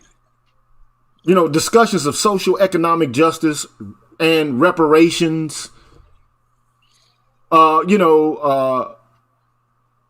parity, some sort of idea of fairness in relation to the social safety net for all persons. Now it's become like a shit show. Like, if this is the best that Black intellectuals can offer about how to, live a comfortable life. Like, we can just, we can get rid of poverty or get rid of. And then the other assumption is that just because you have a college degree, that somehow, you're automatically a part of the middle class. Mm. It's a lot of broke ass motherfuckers with college degrees out here. And that's the other part of it, GG. You're not talking about all these women with all this all this debt, student loan debt. Uh-oh. Okay. All right. You're talking about, I just read a piece, Stacey Abrams just finally paid off her debts. She was like over $100,000 in student loan debt. She was over about $90,000 credit card debt. Stacey Abrams, she's my age, okay? And back when she ran for the governor of Georgia, she was in deep debt. That was in 2018. So between 2018 and the present, she's made some money off the books that she has sold and doing speaking engagements and stuff like that. And so now, apparently, she's debt free and she's made more money. She's a millionaire. But the fact remains is that these women are loaded down with debt, consumer debt, credit card debt, which impacts their mobility. They have health issues, which has a financial cost to it. You know what I mean? So, and they're not getting the type of employment that they desire and what have you. I mean, things are in flux right now, and so, I mean, those are factors that he just completely ignores in terms of today, and he ignored that stuff, 10 years ago when he first published the book, because it was a reality then. Mm. Mm. Hey man, look, people mistake this like. First of all, look, a lot of people, think we're angry and mad that Black women have the capacity to marry white guys. I mean, look, let's just be honest about this shit. Black women have always been fucking white men. Yep. Since they got off the slave ships, behind bushes, in the master's quarters, they had their way with black flesh. So, like the idea of men, Black men somehow having some sort of contempt or jealousy for Black women being able to fuck and have relationships with white men. Like, when was that even an issue for us? That's something we had to accept. I mean, if you want to talk about acceptance, that shit that had to be accepted from the beginning. Yeah. Oh, Daughters of the Trade, where white traders married into Black families through Black women. Since the 1400s, it's not new. No. So the idea that like Black men are feeling like, okay, well, they won't have some sort of bedrock to fall back on if they don't have Black women to marry, which they're not suited to marry because they don't have the same intelligence, the same level of educational attainment. Again, you're talking to at least 3 people on this panel who have doctoral degrees, okay? And look, I've seen motherfuckers with college degrees, man, who are married together, and they still ain't compatible. I've seen all kind of crazy shit. What we're dealing with, to me, is the politics of recognition, which I don't really think solves the racial problem at all. So if, Black women want to be recognized as, relationship equals to white men, you think that shit's going to ever, occur? Go ahead and romanticize, man. I mean, I'm not saying it's not going to happen here and there. I mean, you know, human beings are human beings. They're going to have sex. They're going to fall in love. They're going to engage in you know, some people are going to pair bond and form, you know, long-lasting relationships. Some are going to form, you know, temporary relationships or whatever the case may be. You know, my whole thing is, first of all, white dudes ain't really checking for black women like that for real, man. If they were, they would, like you said, they would have done it already. Because there have been slave-based societies where white men have actually married black women and interpolated black folks into the population. That shit happened in, you know, the Portugal slave states. It happened in, like, Brazil, some of the Spanish slave states. It happened, you know, in Saint Domingue to a higher level than it ever happened in the United States. Right. But, I mean, you know, more slaves went to Mexico than came to the U.S. So they've been absorbed, like black folks have been, I'm not saying all the way, but largely, they've been absorbed into, you know, the Mexican populace. Yeah, they have, yeah. But in the United States, you don't see this. And so the question is, who is the onus on? The onus really is not on black women to decide, okay, well, I'm going to opt to, like they got all these goddamn choices. I mean, to me, it's quixotic. And they even present this to black women, really actually is playing on their cupidity. But I mean, you know, these people are not, like, I don't know, man. A law professor talking about marriage relationships, this is the sophistication that we have.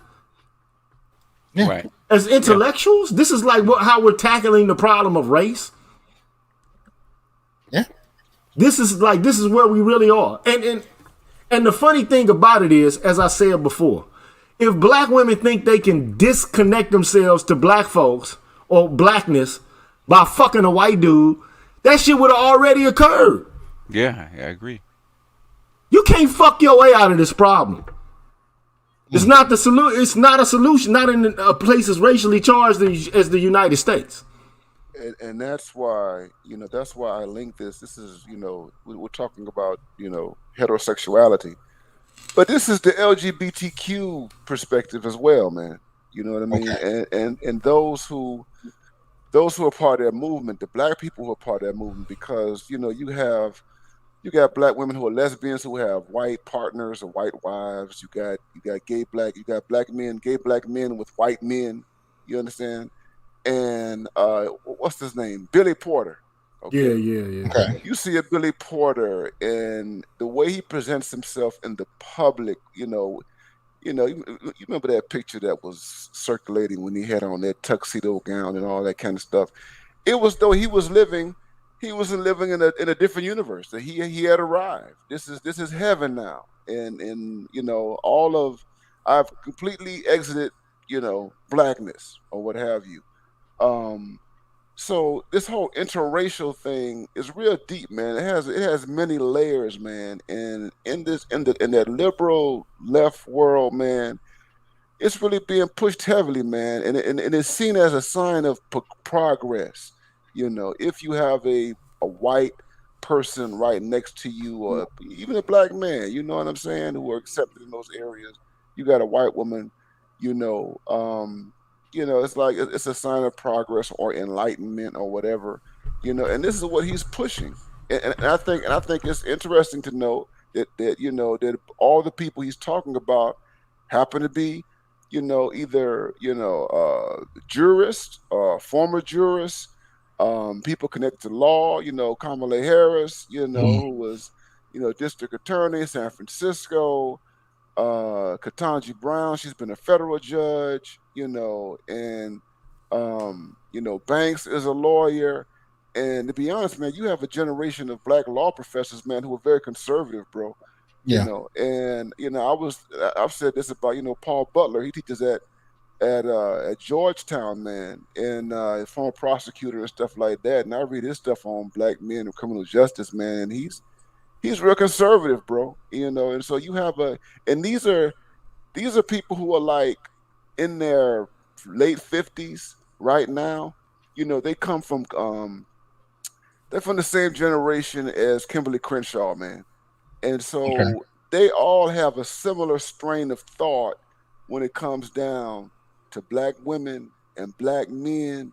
And at the end of the day, it's like, the hell with black men, we need to move beyond them. And a lot of their thinking really is post-racial thinking. This is post-racial conservative. Oh, No. we lose Dr. Neil. Do we lose Doc? Hello? Yeah, there Yeah, we yeah, go. There we you lost go. you for a second. Oh, did you hear me? Oh, okay. Yeah, so what I was saying is that, man, this is post-racial conservatism, man. And all those lawyers, man, law professors are conservative, bro. Just across the board, even the ones who pretend to be progressive. And Banks, he can't hide it, man. But this is, look, I think what Banks is doing in this piece, the other subtle subtext to this is he's appealing to white collar, middle class black women's aspirations to be Miss Anne. That central idea around what Miss Anne is about, to be elite, to be pedestalized, to be treated as a princess of some sort, by a wealthy white man. This idea that somehow life is better, life is ideal if you can reach this standard, which is why he doesn't actually go into the class information about what types of men do marry black women, what is their wealth status, he doesn't go into any of that. He leaves it at fantastical ideas that are really framed and cemented by these images of elite white men showing some type of affection for black women, and of course these black female smiling faces to suggest that they've arrived. He's playing off this idea that somehow if you can emulate Miss Anne by having a high profile white man adore you in public, finance your life and demonstrate your value, that somehow you will have arrived and you're better off. And in that kind of racial interplay, we sidestep. We don't want to admit that that's part of the discourse, but that's what he's doing with this as well. He's playing into it. And we know that especially in the academy, there are advantages, there are incentives, there are rewards for downplaying and underdeveloping black men, even in theory. Your career will advance if you can highlight that action, especially just like on YouTube, if you can cater to black women, right? If you can underdevelop and dismiss black men on one level or another while catering to black women, your career will see advancement. But it also happens outside of the academy. You'll get more traction in public media doing this. If Banks decided to write an article about how black folk need to stay together, or about how black men need government grants or resources to build on their entrepreneurship, if that was what this article was about, how many people would have read it in comparison? How widespread would this have been shared? Would it be published? Would it be published? The reality is, man, even with the book that he wrote, years ago, it was the book along with this article, man. This is classic anti-black misandry, man. You know what I'm saying? And this is the kind of commodified anti-black misandry that we've seen over the past 40 years, man, that advances careers. In the book, he really wanted, and he talks about this, he was going to focus on black men, and focus on, why black men are marrying who they're marrying. You asked the question why he didn't do that. The reason why he didn't do that is because he didn't want to do the research. He found that it was easier talking to black women about marriage stuff than it was talking to black men. Yes. So initially he wanted to talk men and get information, and he ran into some challenges, you know what I mean? And he realized that, the quickest way for me to do this is talk to women and gather that data. But he did not want to roll up his sleeves and do the hard work of engaging black men. Right. And he decided to take the total, misandrous route and push that narrative, all the stereotypes, and just recycle them over and over again. Just like all the other scholars, the feminists from his generation, have done. Yeah. Well, and it doesn't hurt that it's more lucrative. It's as BGS alluded to, it's easier to get published. You're going to get a lot more attention for doing it. I mean, it is. I mean, it is what it is. And then all it is it's an endorsement of white male patriarchy, which they say they're against, which they say they're resistant against with all the energy and effort that they can muster. But then at the end of the day, you fucking submit to white male patriarchy. Right. Like this is the oddest oxymoronic, contradictory bullshit that you could come across. Right. And it's not that, you know, you can fuck who you want to. You can marry who you want to. You can do whatever you want to. I get it. I personally don't give a fuck. But while you doing it, don't say you doing it because niggas ain't shit. Just say you want to suck a white man's dick. Just say you in love with whiteness. I mean, I hate to say that, but I mean, you know, like it is what it is. There's a sexual component to this. Yes. Yeah. Just say, you know, whiteness turns you on. You can't get enough of it. Yeah, they have that you have this like it's the white imaginary is fucking spellbinding because you think that once you enter into a white world, it's a perfect world where no problems exist. Mm-hmm. Like there's no dysfunction there. Yeah. Okay? Like, you know, all the problems of the black world would be eliminated if black people could just intermingle with white folks. Like all social pathology, all disease, all psychics, you know, issues and all of that, all of those will be gone. All you got to do is just fuck with somebody white. It's just all gone. Yeah. Like, you know, like your food will taste better.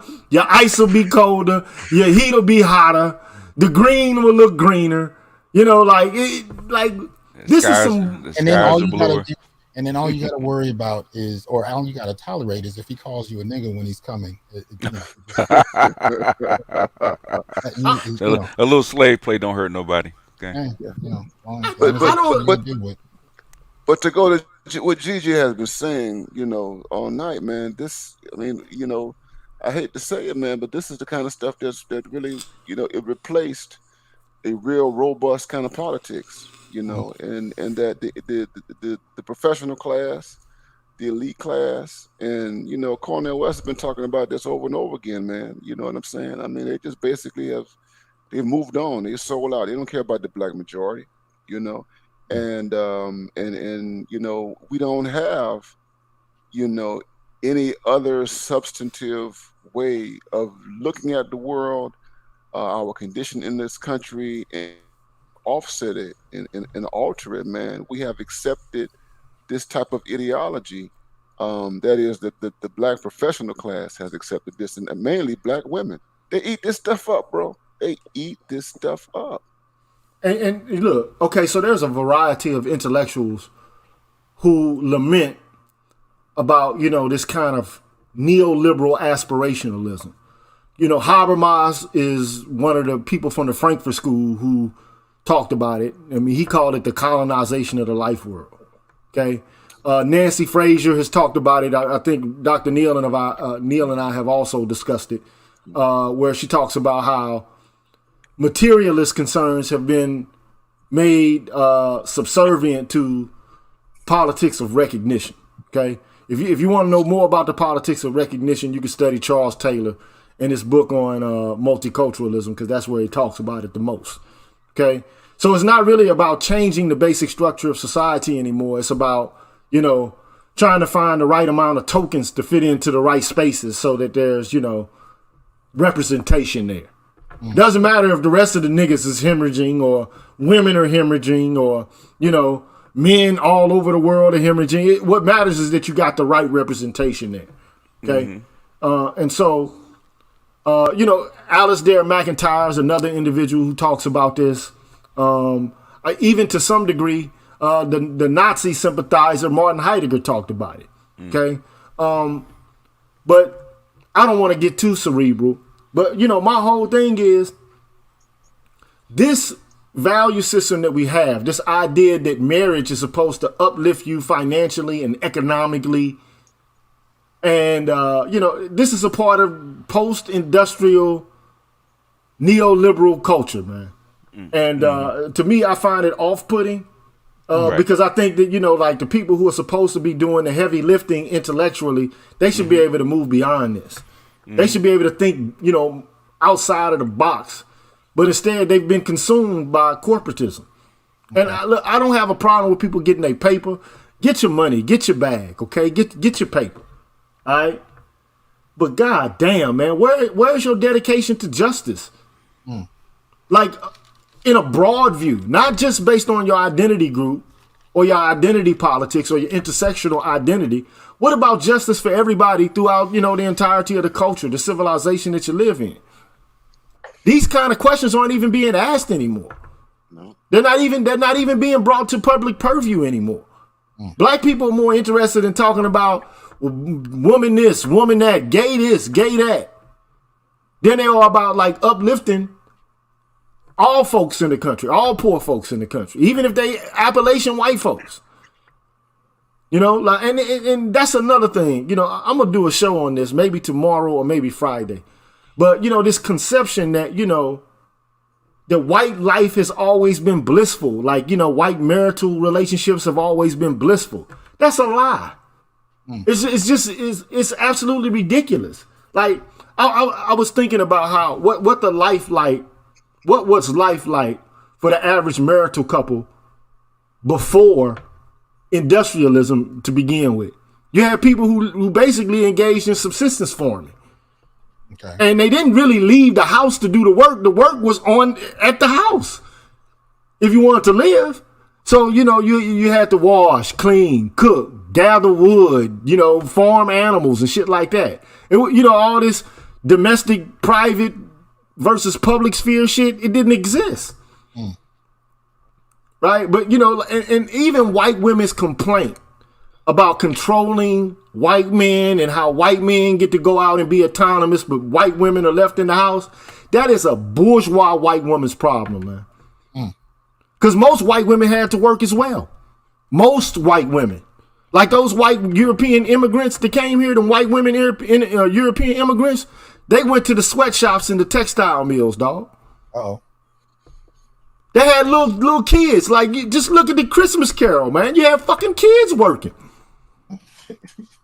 Your little ass can fucking put your hand in the loom, put it in there, get unjam that machine. Yep. But I mean, this whole notion that like, okay, well, I want to go out and work. I don't feel my purpose is being fulfilled and all. That's a bourgeois ass problem. And unfortunately, I hate to say this, black women have become ensnared by this Bridgerton aspirationalism, man. It's based on like noble bourgeois society that never existed. That never fucking existed. But I'll get, I want to add to that though, and that's really, that speaks to what I meant by, trying to emulate Miss Ann. But here's the piece to it. When you look at black men who are accused of wanting to emulate white men, and Dr. Curry deals with this well in The Man Not Dismissing the Notion. One of the differences we've never talked about is why we've seen such aspirationalism in black women, and we don't often see that same type of zeal with black men.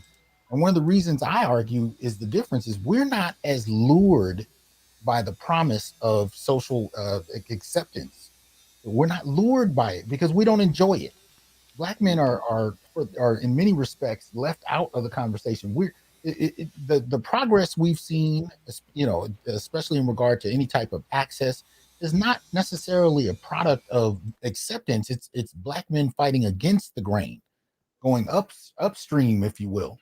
But that's not the case, for black women. Black women have been offered in a very different way. I'll give you a little piece of what I mean by that. Let me pull this up. I posted this on YouTube in my community tab last night, and I posted it also on Facebook. So let me go ahead and share it here. I think I talked about this last year. BGS and I talked about it, but I went to find it because I had misplaced it. But this is some data available on entrepreneurship. Right. And one of the things that a lot of people don't realize, because we've been hearing so much about black women entrepreneurs, and you have to look very carefully at the language. What they've been saying is that black women are starting businesses at a higher rate than any other demographic. A lot of that has to do with the pandemic, loss of employment. A lot of that has to do with a number of those things. But what people overlook is that even though black women have 36% of the entrepreneurial businesses in the black community, black men, right, have 64. Right. So black men have more entrepreneurial businesses, but we don't. How many of y'all have seen programs, commercials, any of that are targeting black male-owned entrepreneurial businesses and targeting them for resources? Mm. I mean, I'll wait.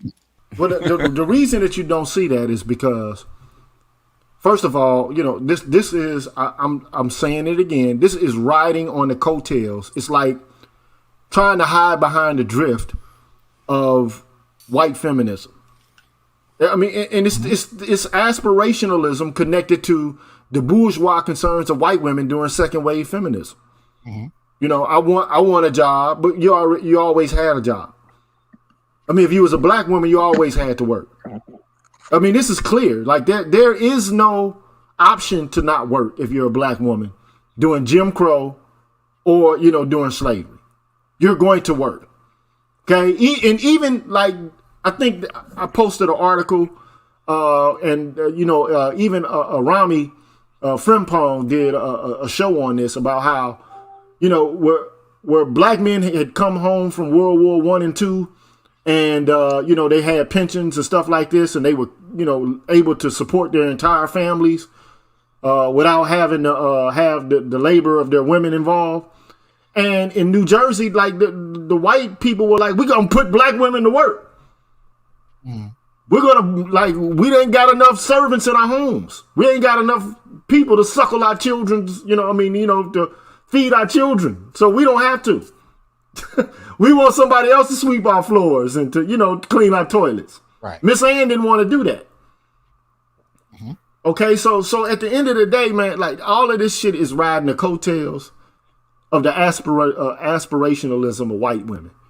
But you know, let me finish real quick though. But the question is, like, what are the consequences of careerism if that's your ultimate ambition in life?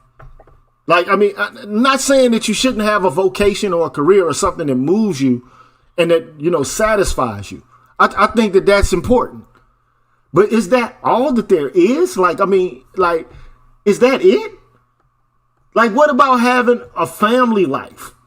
What about, you know, rearing your children? What about learning skills that also can apply to society at large? Because if you live in a family, you got to think more than just about yourself. You got to think about how you fit into a unit and how you can, you know, engage in social cooperation.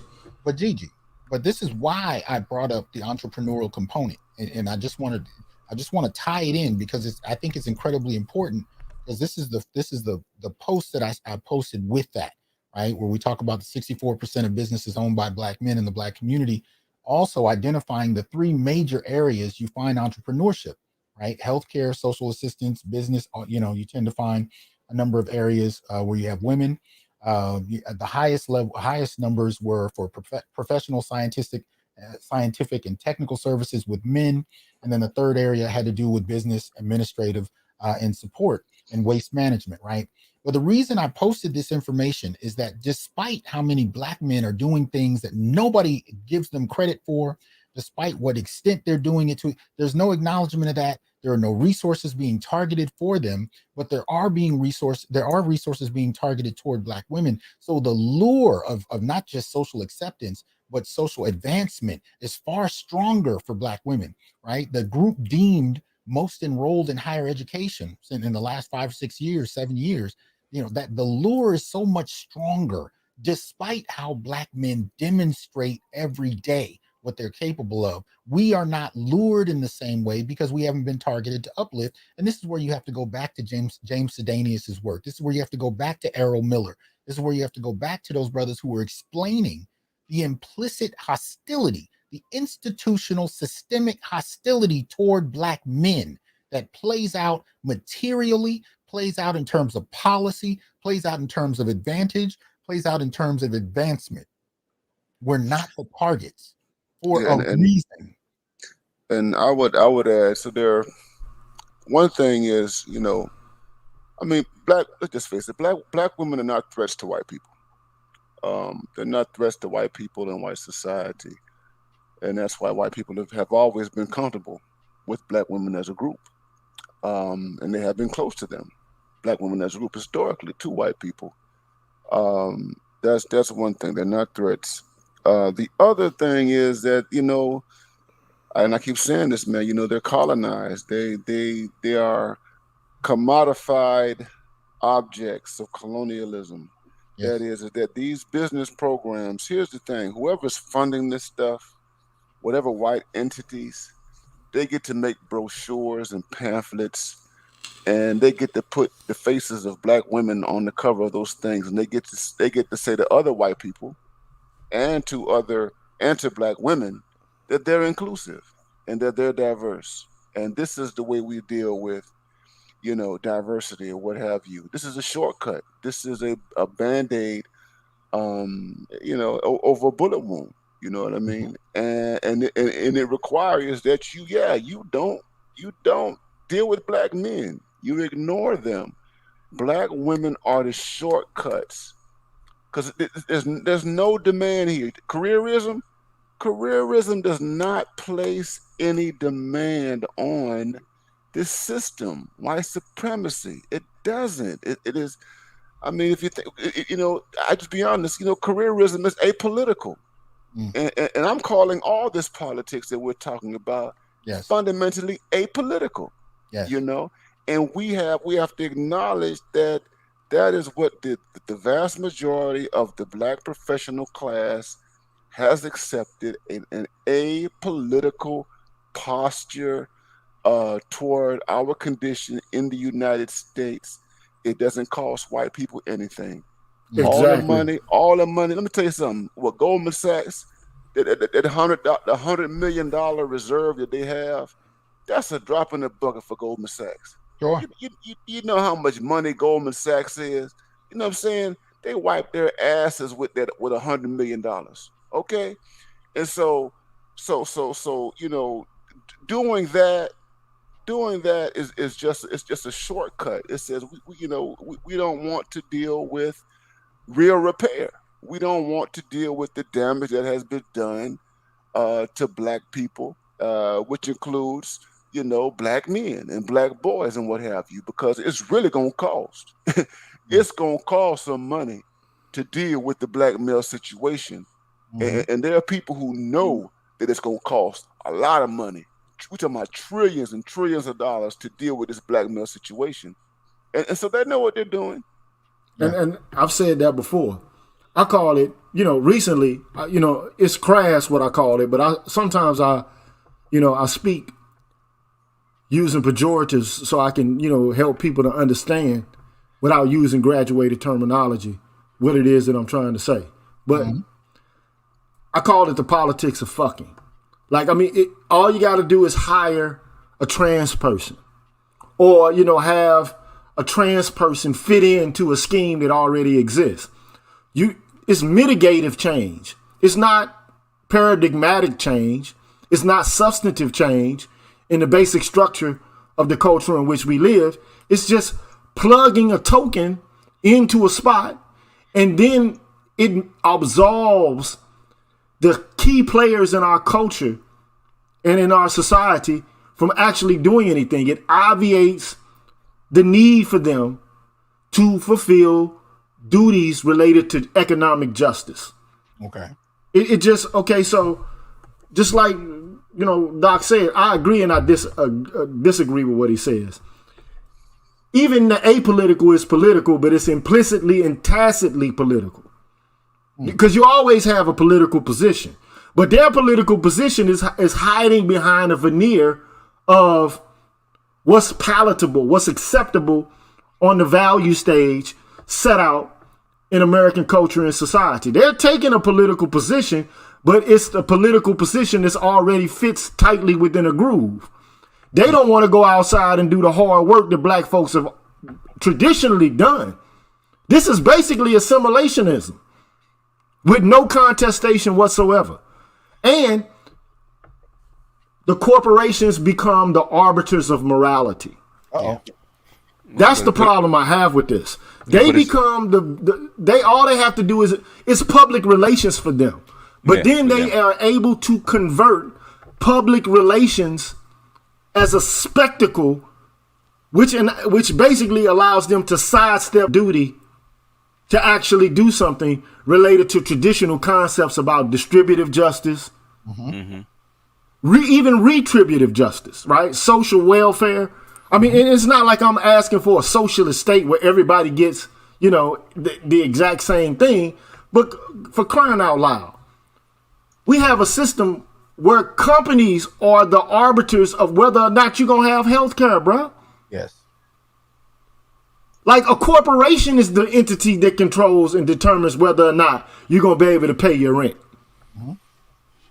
And this is what the colonization of the life world actually is. We are not asking second and third order reflection questions about the values, the mores, and the standards we just tacitly accept. And, that's why them brothers, man, that you mentioned early on in your show, where you talked about them basically trying to unionize Amazon. Oh, okay. Yeah. That's going to work for everybody. Right. It doesn't matter if you white, doesn't matter if you gay, it doesn't matter if you trans, doesn't matter if you bi, it don't matter if you Latino, whatever the case may be. That's a paradigmatic shift in labor, labor conditions. Is what those guys are attempting to do. It's not the politics of fucking or sexual politics of acceptance and recognition. It's trying to say, okay, let's make it so that everybody who works for this company, and if, the suit wins, and stays one, it doesn't get overturned, then it can change the dynamics of employers and employees throughout the country. Right. That's the kind of shit we need. That's the kind of political activism we're in need of. Not a group of people who are basically, like I've been called a grifter in this space, which to me is a swindler.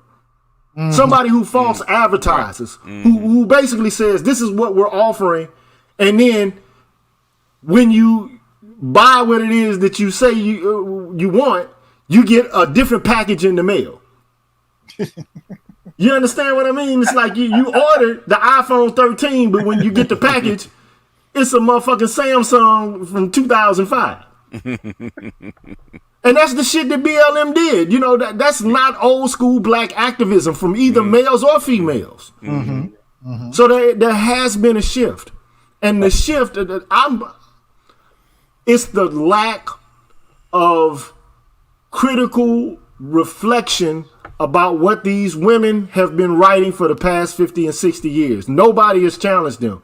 I mean, some of them have, even among their own ranks have, made statements like Nancy Fraser, Iris Marion Young, Salah Ben Habib. Like most of those are deliberative Democrats, by the way. They follow in the vein of Habermas, even though they're critical of Habermas. But the rest of these chicks, man, they're just neoliberal feminists, man. And that's problematic. That shit is problematic, bro. It is. But see, and I think, what's going to happen, because you can't continue to put Band-Aids on stuff, man. And we're going to see another situation, another George Floyd situation. That's going to happen again. Stopped, yeah. There's going to be, more problems. And I wouldn't be surprised, that you're gonna have you have a different response to these, to whatever crisis that is coming around the corner, and it's gonna be a response. I'm talking about from the ground, from the grassroots people. I'm thinking there's gonna be a response that's going to totally upend what these neoliberals are doing right now, because this is not sustainable. This is not. It's just not. And these women who are going to be in these positions of power, they're going to get grilled, man. They're going to get grilled. They're going to have to. They're going to have to account for the choices that they have made, their inaction, and everything. They're going to have to account for it. You can't wear the crown, and not deal with what comes with it. Yeah, because where does the buck stop, right? Buck stops with them. But my issue is that tokenism has never been a solution to the problem of the black masses. You know, like, I mean, who gives a shit if you got like a few black folks in powerful positions and you get to see people like that? We saw that shit with Obama. We saw it with Clarence Thomas. We're seeing it now with Katanji, with the vice president, Kamala.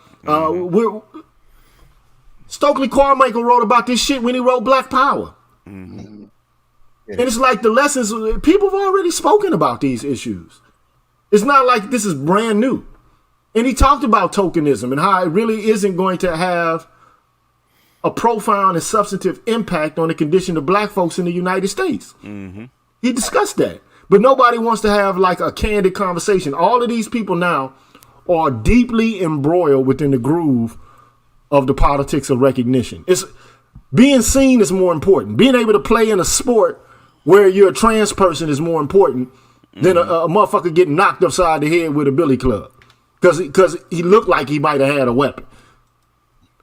A homeless motherfucker is not as important as you being able to marry somebody of the same sex and to have your representation put in a fucking brochure, like Doc Neal was talking about. That's what's important now. And I can't for the life of me figure out how we came to such a superficial politics, man. And most of the problems that these groups say that they suffer from could be easily alleviated if they had a more materialistic dialectic approach. That's how I feel. But, or that's what I think. Because I know a lot of y'all don't like to, have motherfuckers say they feel anything. So. but we're real over here, man. We're realist over here. So yeah, man, I enjoy the conversation. I know I've been talking too long, so I'm shutting up. I'm turning my mic. No, not at all. We haven't heard from you very much, so yeah, speak up. We waiting for the Gigi to come back to the airwaves. So Oh, I'm coming back. Trust me, I will be back. I've been gotta take a break every now and then. The only thing that bothers me about being in this space sometimes is that like the insults from men to men. Yeah. And then some of these men consider themselves to be religious men. And members of religious groups and things like this. It's like, why are we gossiping, man? What the fuck is all and doxing each other and shit? Like, I mean, we raised in the gynarchy, and that's what women do. Like, I can't fucking engage in that, man. Like when guys start doing that, man, I'm like, okay, I'm not gonna talk about the same shit just so I can get a super chat over and over and over again. It's gonna kill my spirit. Yeah. Because this ain't about dating to me. It's not about who like women ain't acting right to me. Because they ain't gonna, you might find somebody to act right, but at the end of the day, if they divorce you, they can still fuck you over. They can still alienate you from your children. They still have like the benefit of the doubt when it comes to domestic violence. They're still like a school to prison pipeline that black boys are primarily impacted and affected by. Exactly. We still got these low literacy rates for black boys. And we ain't talking about none of that. Motherfuckers don't hit the channel when you talk about that. But you talk about women, they right there, bro.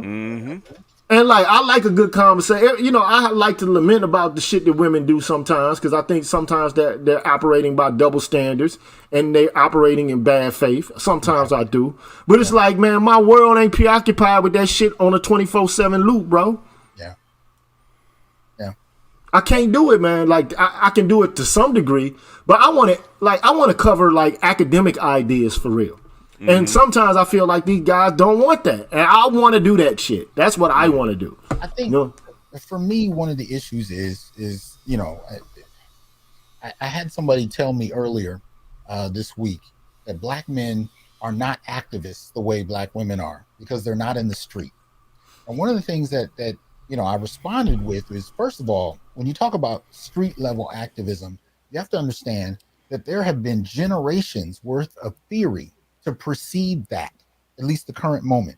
So I'm not only talking about class critiques, I'm not only talking about nationalism, but even if you take things like intersectionality and these gender arguments, they came out of decades of intellectual work that first. Well, when it comes to black men, and this goes to Gigi's point when he brought up the Amazon cat who created the union, black men for the longest have thought about themselves communally. They've developed ideas around activism communally, ideas that were supposed to benefit everybody. Seldom, if ever, have you seen black men frame an argument specifically for the benefit of black men, even though that's the accusation that black men have been getting since the 1960s. You've not really seen black men, really active solely on their own behalf. Never have. Never have. And Never so when have. you start to see feminists do it, they're very clear. I mean, we go back to the Ice Cube and the Coffee with Queens interview. That was just emblematic of something that's been going on for this last 40 years, where women are saying, no, we are specifically talking about ourselves. And now black men are slowly starting to have these conversations. So what I try to tell people is, yeah, you may not be seeing brothers in the streets holding signs. And truthfully, I'm not upset if that's not what organically comes out of these discussions. But black men are actually having discussions that other groups had decades ago. We're just having them now. Well, the thing is, we've done that already. Between 1963 and 1972, black men burned down 300 cities. Okay, burned them down. You can't get any more active in the streets than that. Okay, the thing is, we have to transition into something else according to the environment that we're in. That time of marching, you can still do it, but that time really has passed. But here's the problem. We never developed the theory or the concepts around black male politics. You know what I mean? And so we're going through a period where we're framing the vocabulary. We're still framing. Now, I think it's going to happen faster than other movements because of the role technology plays, social media. But the point of the matter is that's where we are. We're at a very early stage, nascent stage of trying to define what exactly black male politics, black male studies, black male theory, what does it look like when we no longer prioritize everybody, but we prioritize the specific needs of boys and men. And once you craft what that looks like, then over time, it takes form in terms of acting. And like I said, the activism that may come from this may not appear the way we currently see it on television. So are you saying the Black Manosphere is the Combahee River Collective? I'm saying that actually, because I'm seeing different pockets. I see a pocket of the manosphere that's having that discussion. I see a pocket in black male studies. I see a pocket of black men in various spaces across different industries, across class, having discussions that are really centering around what black men need. And they're coming from different places. This is why I'm seeing black male studies develop, and I'm seeing the manosphere develop, and they're kind of interconnected. And then there are discussions that aren't, but they're happening nonetheless because black men across different spectrums are asking similar questions, and they're using their particular spaces to try and develop answers. And it's happening in such a way that is so pregnant with possibility that I can't help but be excited for what can come about. But I'm also a fierce protector of those dialogues not being sullied by other people's expectations that we feed into old narratives that have already been in play for generations. I don't want that shit. Don't come in here asking why we don't sound like everybody else. Don't come in here asking why we don't support conventional politics that have been going on for the longest, or conventional ideas or theories. I'm interested in black men shaping their own perceptions, coming at answers independently of previously established assumptions about what we should value. I'm interested in seeing black men do this on a distinctly black male set of terms in terms of our experiential realities. That's what I want to see happen. So that's what I'm trying to protect in this space and in other spaces as well.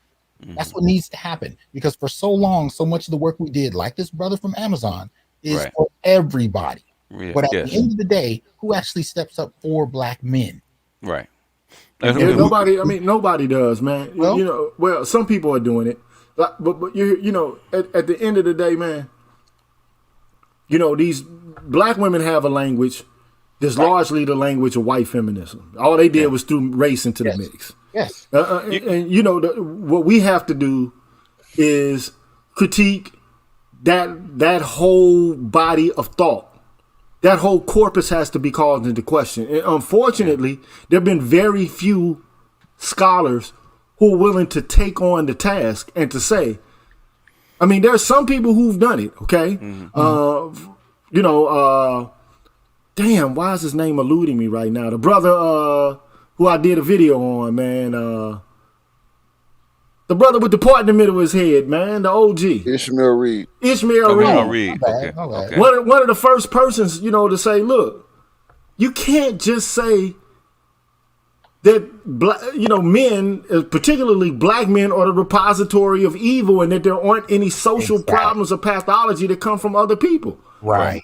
You can't just say that because we're going to use an additive concept of intersectionality that if we're free, everyone else is free because we're the most oppressed. Right. Yeah. This is not sophisticated thinking. It's not true. Yeah, it's just not. Really But because people want to preserve feelings, and because people are committed to inclusion and diversity, more so than they are to the truth. And because right now, I mean, the post-structuralists argue that there is no truth. Right. It's nothing but discourses competing with each other over power, which to me that's modern day sophistry. It's what it is. So the only thing that we lack is a group of white people to come endorse us and to let us ride their wave. We don't have that. So what we're developing intellectually is going to be authentic off the bat. I just hope that we can get beyond the pettiness, all the name calling, all the doxing, all the the gossip shit. And then a great portion of what we have to talk about is our reaction to women, but it has to become more sophisticated. And I'm a protector of this space as well. Like I'll never lead a black manosphere. I know a lot of guys want to distance themselves from the sphere because they don't want to be stereotyped as a misogynist, a woman hater, or because it ain't good for their business. They want to go mainstream or whatever the case may be. I'm not interested in going mainstream. I'm interested in evincing the truth. I'm interested in working in behalf of justice. I feel like I have a duty to that. And I know my experiences, man, haven't just been the greatest in the world because I'm a dude. Like I got all this privilege. There's one brother who wrote in your comments, the reason why you don't see us and our issues being highlighted like they used to be is because, these women, these feminists have convinced everybody that we're privileged. Even in our death, we're privileged. Yes. We got a problem, man, but the problem is nobody wants to publish this shit for real. I mean, they'll allow a few people here and there to say something, but we need to inundate, the market with this shit. We got to at some point. Our voices need to be heard. But the life world has been colonized. The corporations have a monopoly on what's considered to be diverse and inclusive right now. They're going with the least path of resistance. They're going with what works for them. And, even on YouTube, man, this is a major corporation. Google owns this shit, bro. Right. You know what I'm saying? Like, they get to determine who, whose content is, acceptable for advertisers or not. Like, this content here is okay, but that content over there is not. Right. That's how the life world is colonized, because it's all about advertisers and who can be advertised, whose channel can be advertised on and who can't, who's king. That's colonization of the life world, but we got to keep talking, man. We got to keep reasoning, and hopefully these reasons and hopefully these ideals can translate into some sort of, dialogical exchange that moves beyond just the visceral reactions that we get. Because I know a lot of people aren't listening to shit we have to say. Like you said to me earlier, or you said something to the effect that somebody, you had somebody listen to your channel. You asked, one of your students asked a woman to, listen to one of your shows, and she was like, I ain't got time for that. It's taking too much for black girls or some shit like that. Right. It was a black woman professor. One of her former students asked her to listen to the show, and that was her response. Yeah. So, like, what if black men took up that, or even white men in the academy took up that position? Mm-hmm. Like, okay, well, we ain't gonna listen to none of that shit, Mm-hmm. Fuck what you talking about. Mm-hmm. Mm-hmm. We dealing with moral problems and dilemmas, and it actually is immoral to ask people to listen to you, but then you don't want to listen to anyone. Yeah. That's obstruction. So, I'm done, bro. But I'm also interested in dealing with the obstructions that we bring to ourselves, because one of the things I hear in the space a lot is basically a lot of alpha your way through it. I hear a lot of bootstrap, kind of notions. And I'm like, at some point, I want to see the discussion and the activity evolve. But in order for that to happen, I understand at this early stage, a lot of this still has to do with changing the worldview and the perspective people have, because we've been shaped by our environment as well. We're challenging others and how they've been shaped. We're challenging the environment itself. So we have to continue to do that work, because I'm hoping to see the activism manifest in a way that creates change, and that's going to take time. It's not going to look like movements that have had 100 years to develop today. That's not going to happen.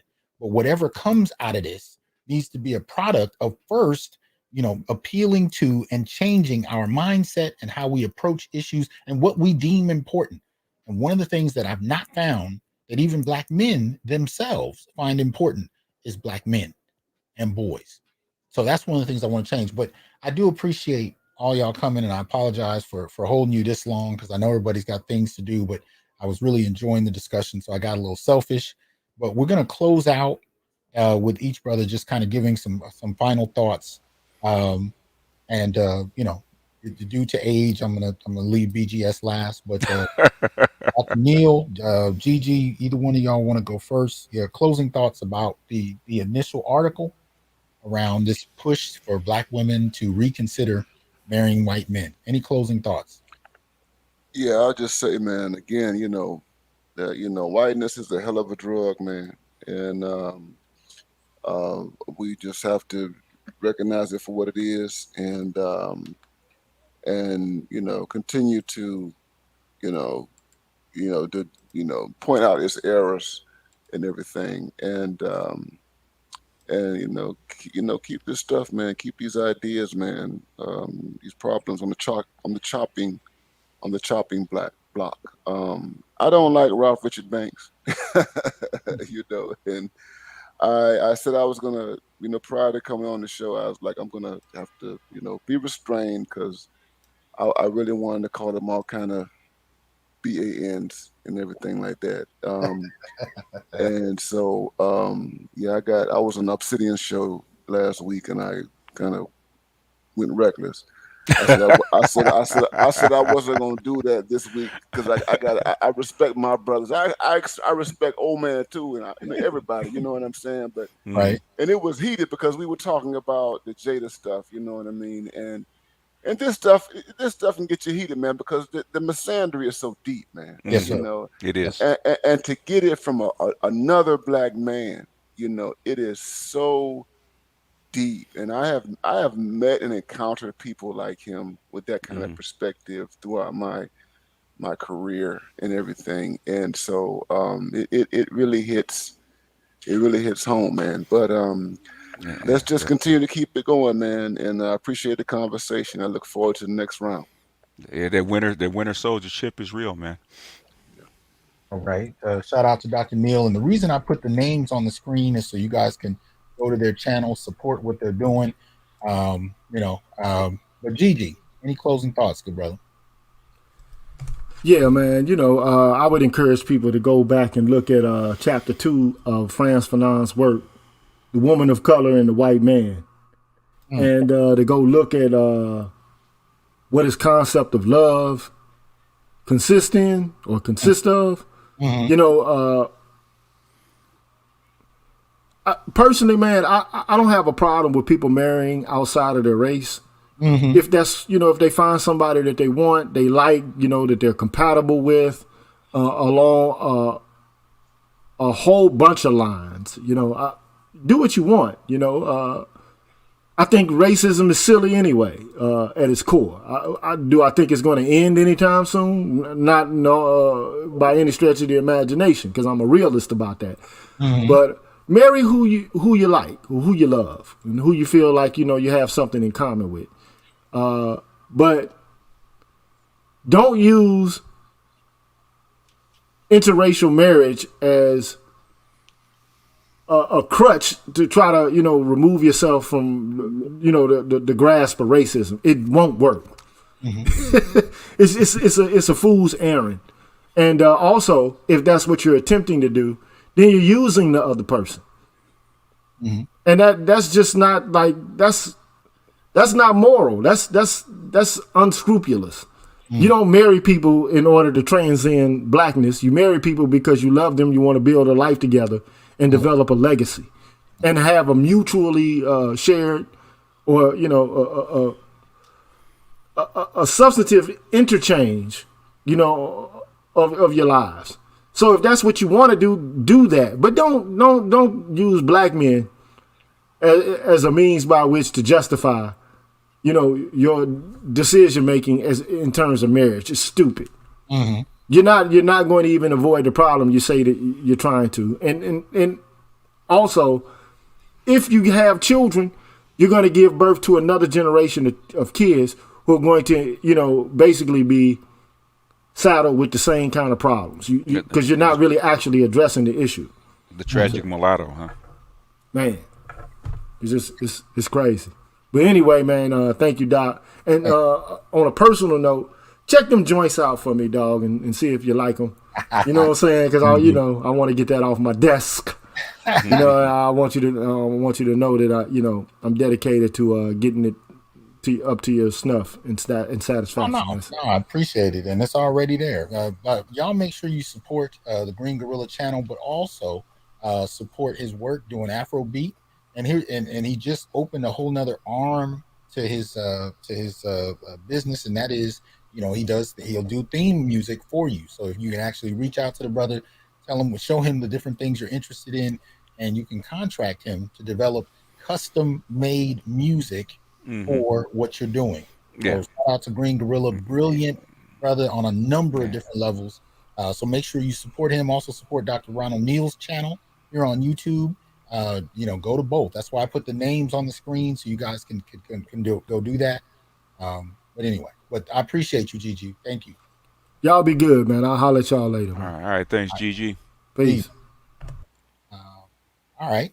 Go ahead and close this out, brother BGS. You know what? I was just thinking, what you're saying about the sacrifice that black men have made and how they have made it, to flag blackness, but also the justice struggle for all people, right? Even Martin Luther King, Malcolm X, they did it for a group of people, for all people, not just black men, right? And I thought about a line from the Isley Brothers, Harvest for the World, right? This line says, those of us that sacrifice come home with the least. And that has been black men, right? Because we looked at the struggle for civil rights and affirmative action, right? Especially during the Kerner Commission, right?